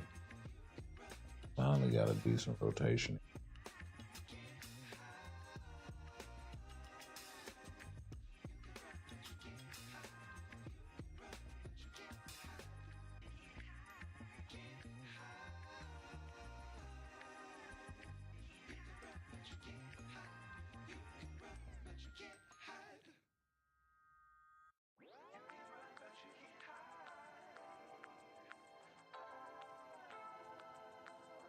Mm.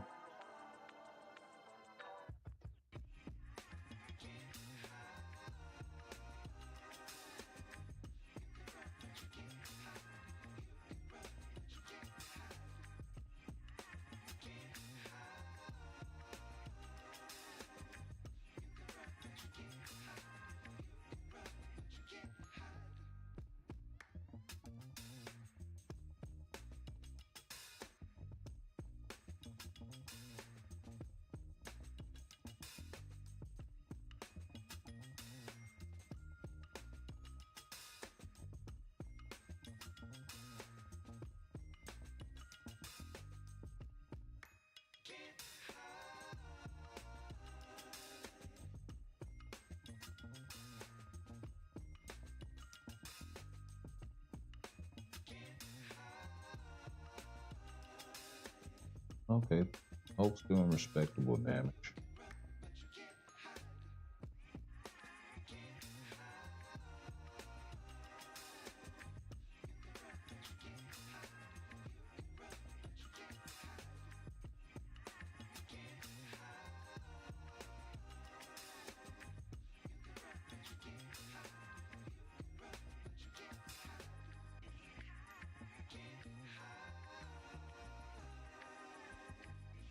See if we finish this, or what time we finish this off at 118. Not the whole time, but yeah, last 10 bars. Not bad, not bad.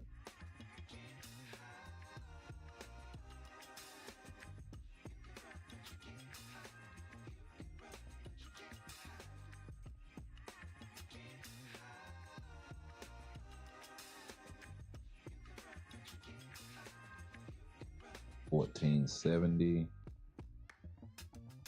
So I got about 270 over. Okay, I feel more comfortable with going for this now. With Storm, but only once.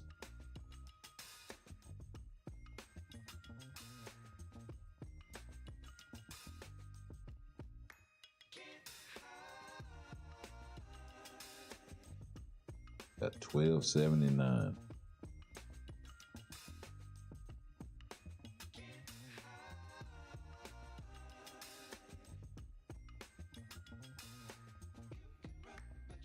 Got a 543 ranked Storm.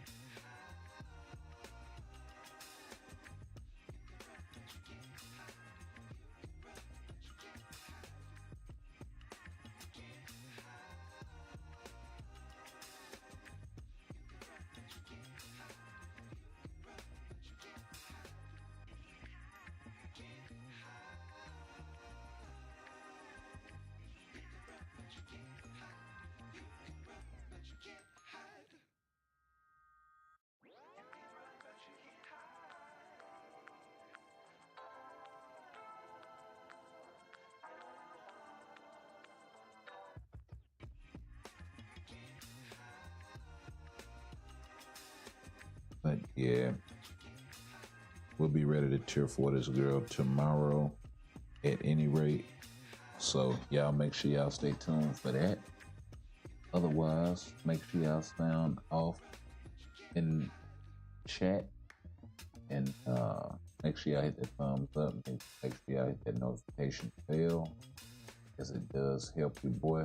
What do y'all think about the state of the game, about all the comments? We'll get into more of this stuff, because there's some interesting conversation down here below with a lot of different takes as far as why people are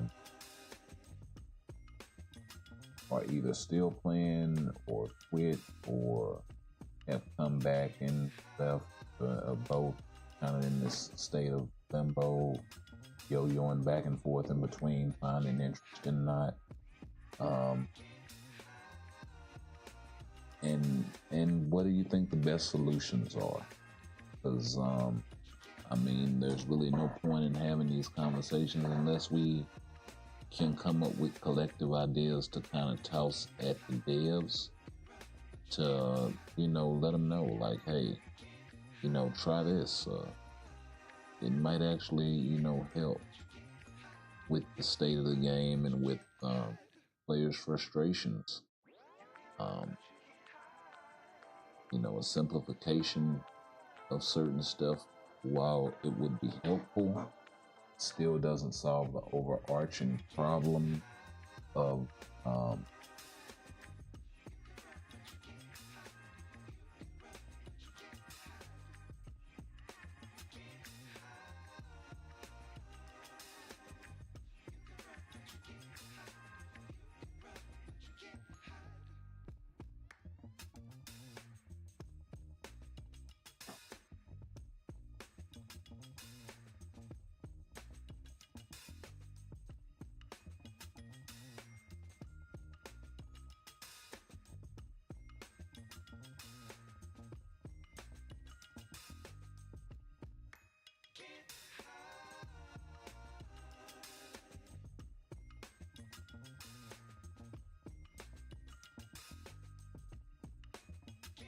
while different players play for different reasons, um, we'll let this ride to something.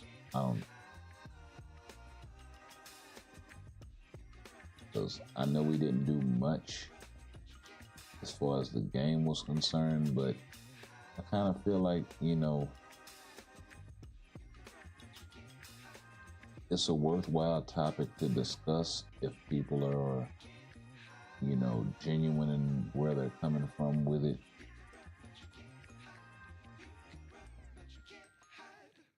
In terms of, what's best for the game, what's best for their experience in the game, and all of this sort of stuff. I think it's really imperative.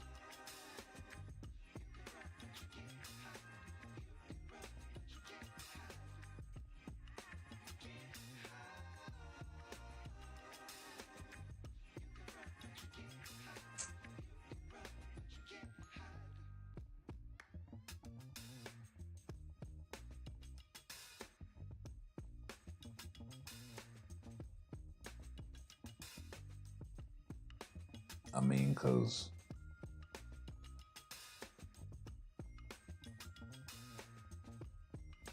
while rewards are one part of it, the other part is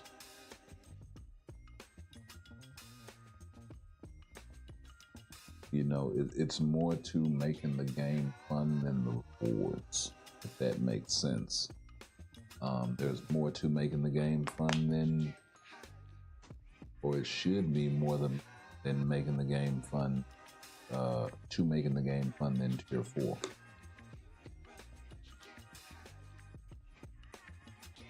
Or premium items. You know what I mean?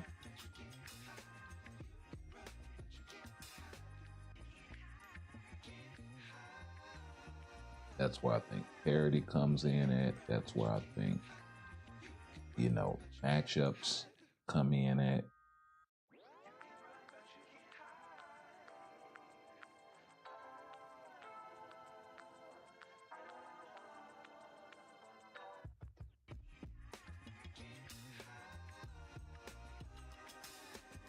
There's simply not enough of that going on across all game modes, but the biggest example of this is PvP. I think the more parity you add to the game, the better state it'll be in. And that's just keeping it a buck. You know what I mean?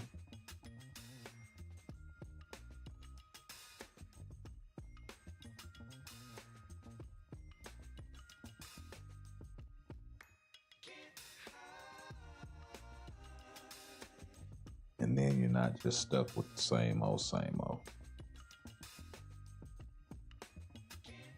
I know players have been saying it for years. It's kind of like beating a dead horse to a certain extent. But yeah.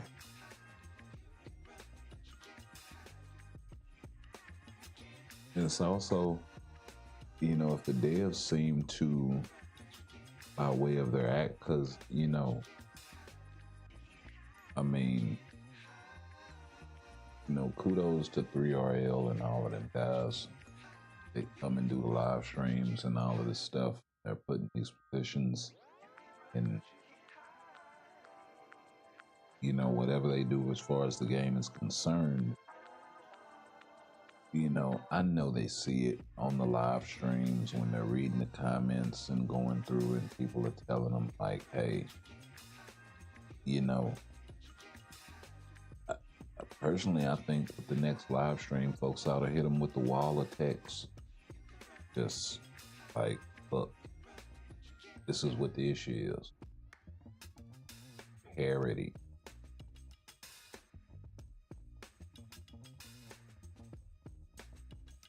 There's one thing, a couple of things that you can let the devs know with the live stream that's coming. It's introduce parody in the game, so we're not seeing the same old characters over and over again.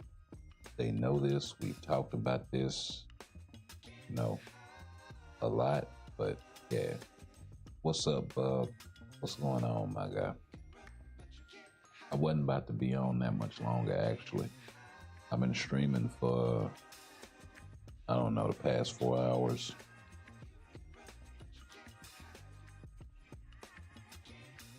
About to get up, take my daughter to school, lay down for a little bit, get up, straighten the house up.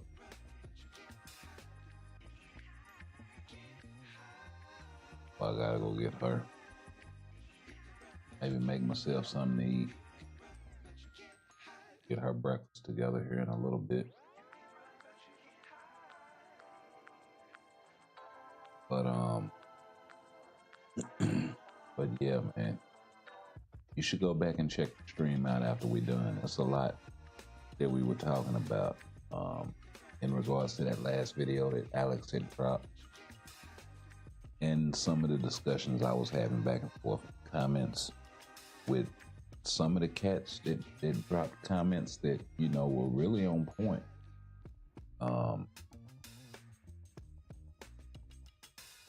You know, and they're completely entitled to their opinion, of course. You know, everybody is. But yeah, no. Just trying to put a finer point on some of this stuff, because I know devs read this stuff. But to a greater point, you know, I think folks need to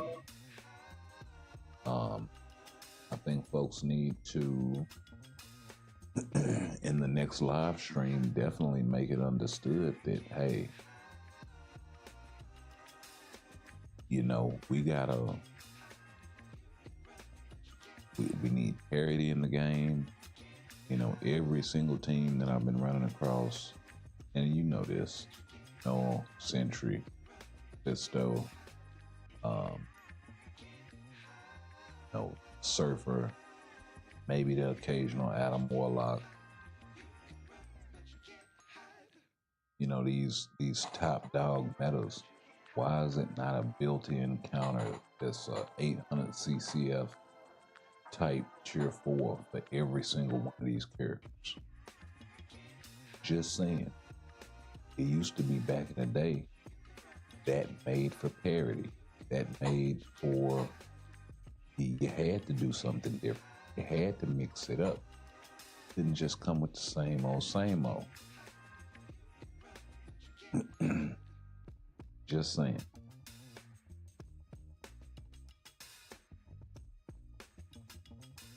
You know, if the top end timeline meta was more like 50 characters as opposed to, you know, 5 or 6, I think the game would definitely be in a better state.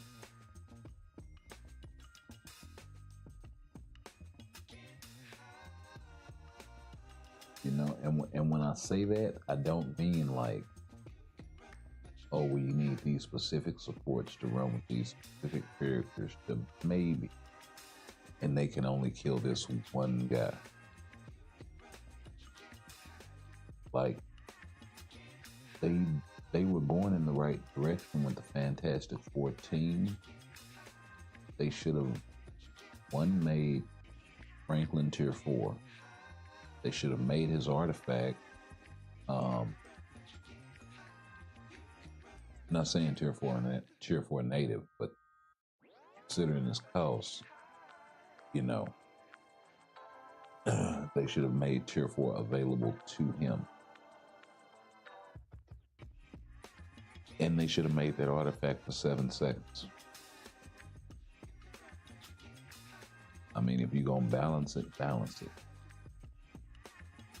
You know, Otherworld Battle, your debuff character list, every single one of those debuff characters should not have the ability of Super Guard Break and Super Guard Break immunity. That would break up using them all together when they're on that list.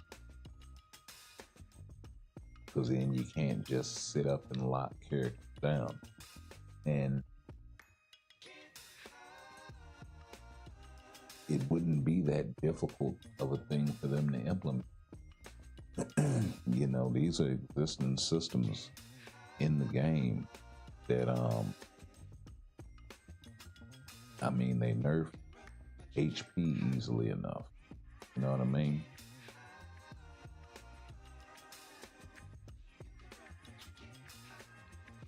So, just saying.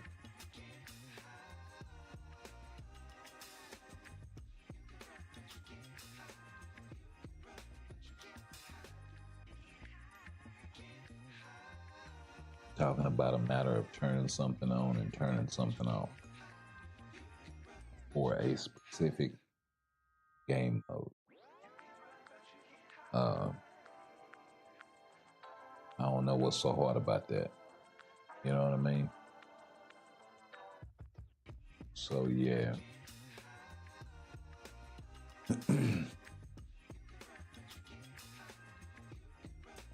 But beyond that, you know, revamps of game modes, it should have been done a long time ago. An additional GBR or 2. Multiplayer game modes such as Zombie Survival that was supposed to be coming to the game as multiplayer, that never did.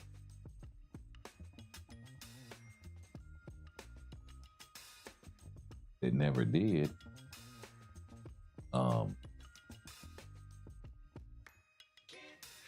Yeah, I mean,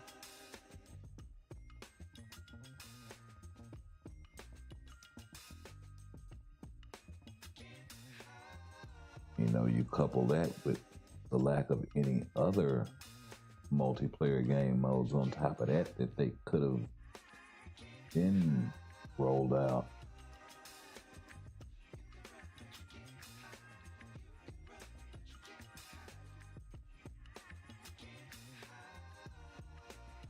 I mean, multiplayer Shadowland, that would be dope. Multiplayer Shadowland Extreme with like new stages and shit like that. Maybe come up with like, you know, they already got what, 5 or 6 new stages, something like that. You come up with another, you know, 10 or 20 stages or so. Or multiplayer story mode extreme, something like that, with good rewards that don't just, you know, rewards that don't bring a new way to log inventory up, but rewards that are actually useful to the player.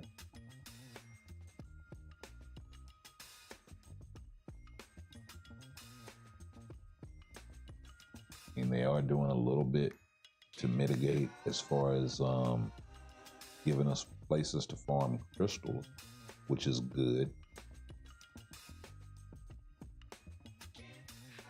I mean, you can farm way more crystals than ever before, but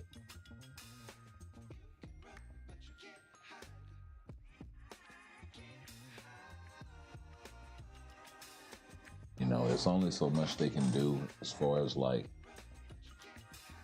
mitigating the amount of time that it takes to do some of this stuff, but then also having everything autoplay and then wonder why players don't play the game, I think also is a thing. I don't think it gets talked enough about. You know, people ask for autoplay and then wonder why they get bored of the game.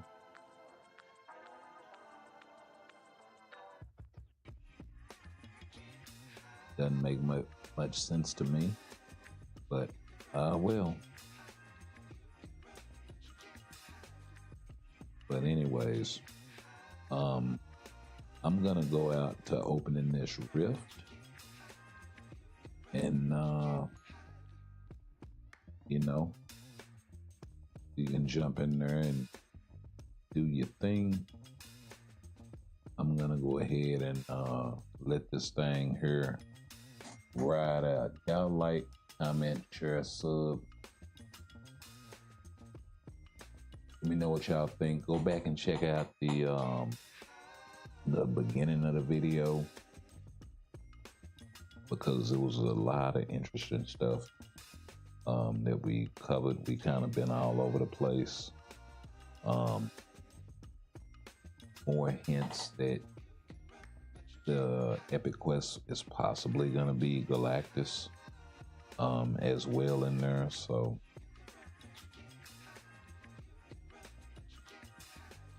as well as conversations as far as everything to do with everything. Like I said, I think it all went downhill with the introduction of CTPs. I don't think it went downhill with the introduction of CTPs. I think it went downhill with the introduction of reforging,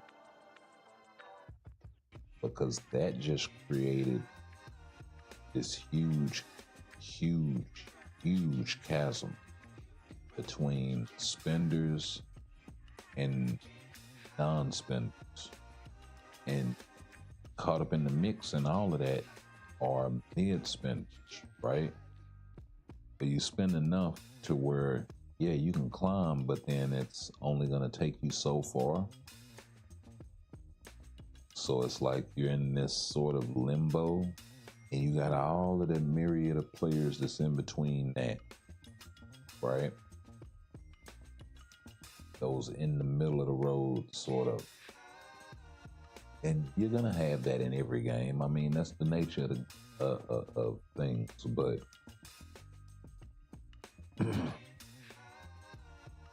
you know, if I know how to do something, then I should be able to do that thing. And that's where I think players are disincentivized at a certain point.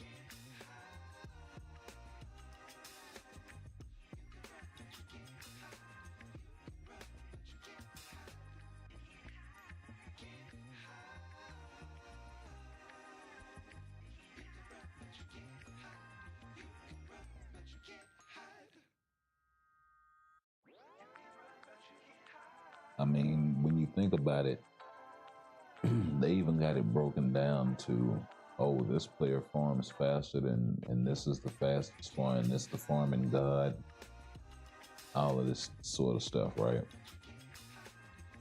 Where realistically, I should be able to come in here and farm this thing at a relatively close enough speed with just about any character that's on the same level, with a similar build or something comparable. You know what I mean? So say I'm rocking a mighty CTP, I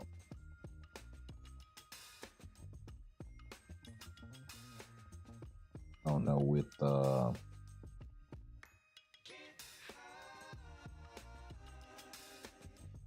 with Absorbing Man, right? Cheer, Awakened, whatever. I should be running the same speed with him that I'm running with, say,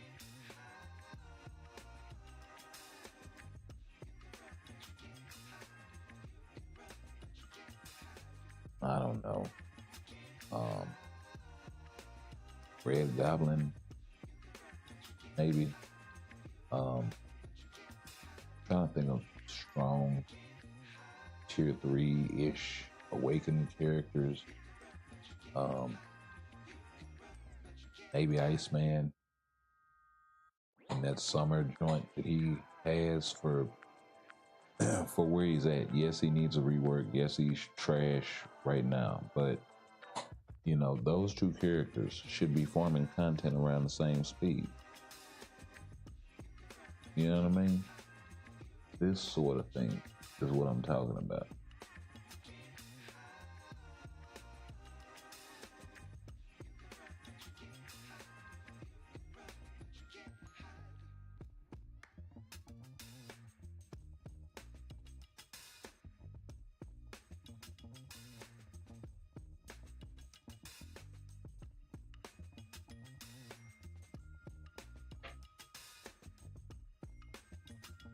I mean, when you think about it, it's just farming. You mean to tell me I can't get in here and farm with who I want to farm with? Even that has a consequence. Like,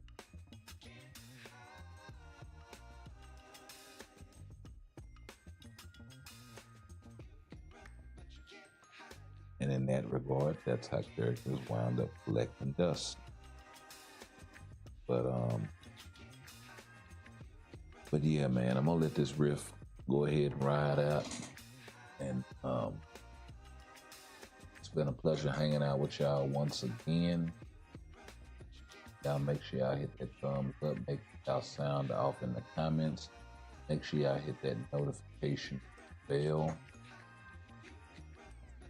As always, stay tuned for the next. We'll try to come back after reset and do a little something, because the next video we should be tier 4 in Wanda. So y'all make sure y'all keep y'all's eyes out for that.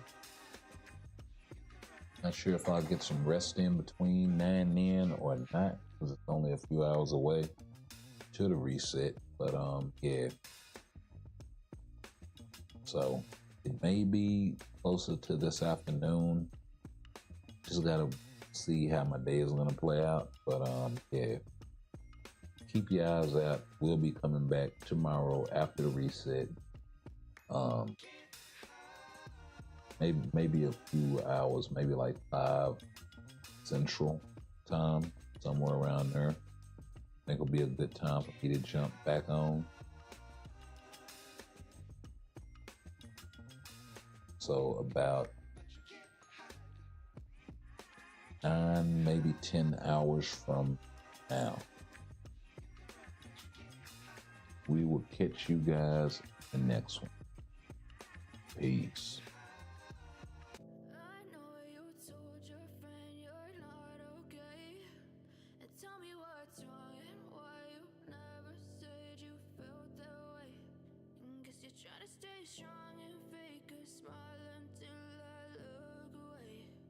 But I've known you too long, it hurts to watch your blue eyes fade to gray as you fade away. As you fade away. Yeah, I'm about to fade away, cause every time I wake up I feel like it's Monday. Something's going wrong with all the chemicals up in my brain. All of a sudden I don't look at anything the same way. Gotta build up of my thoughts sitting in an ashtray. I'm sorry that I'm so inconvenient, okay. Just let me be me and I'll stay out of your way. I can see the way you look at me, I'm such a disgrace. I never really asked to be brought into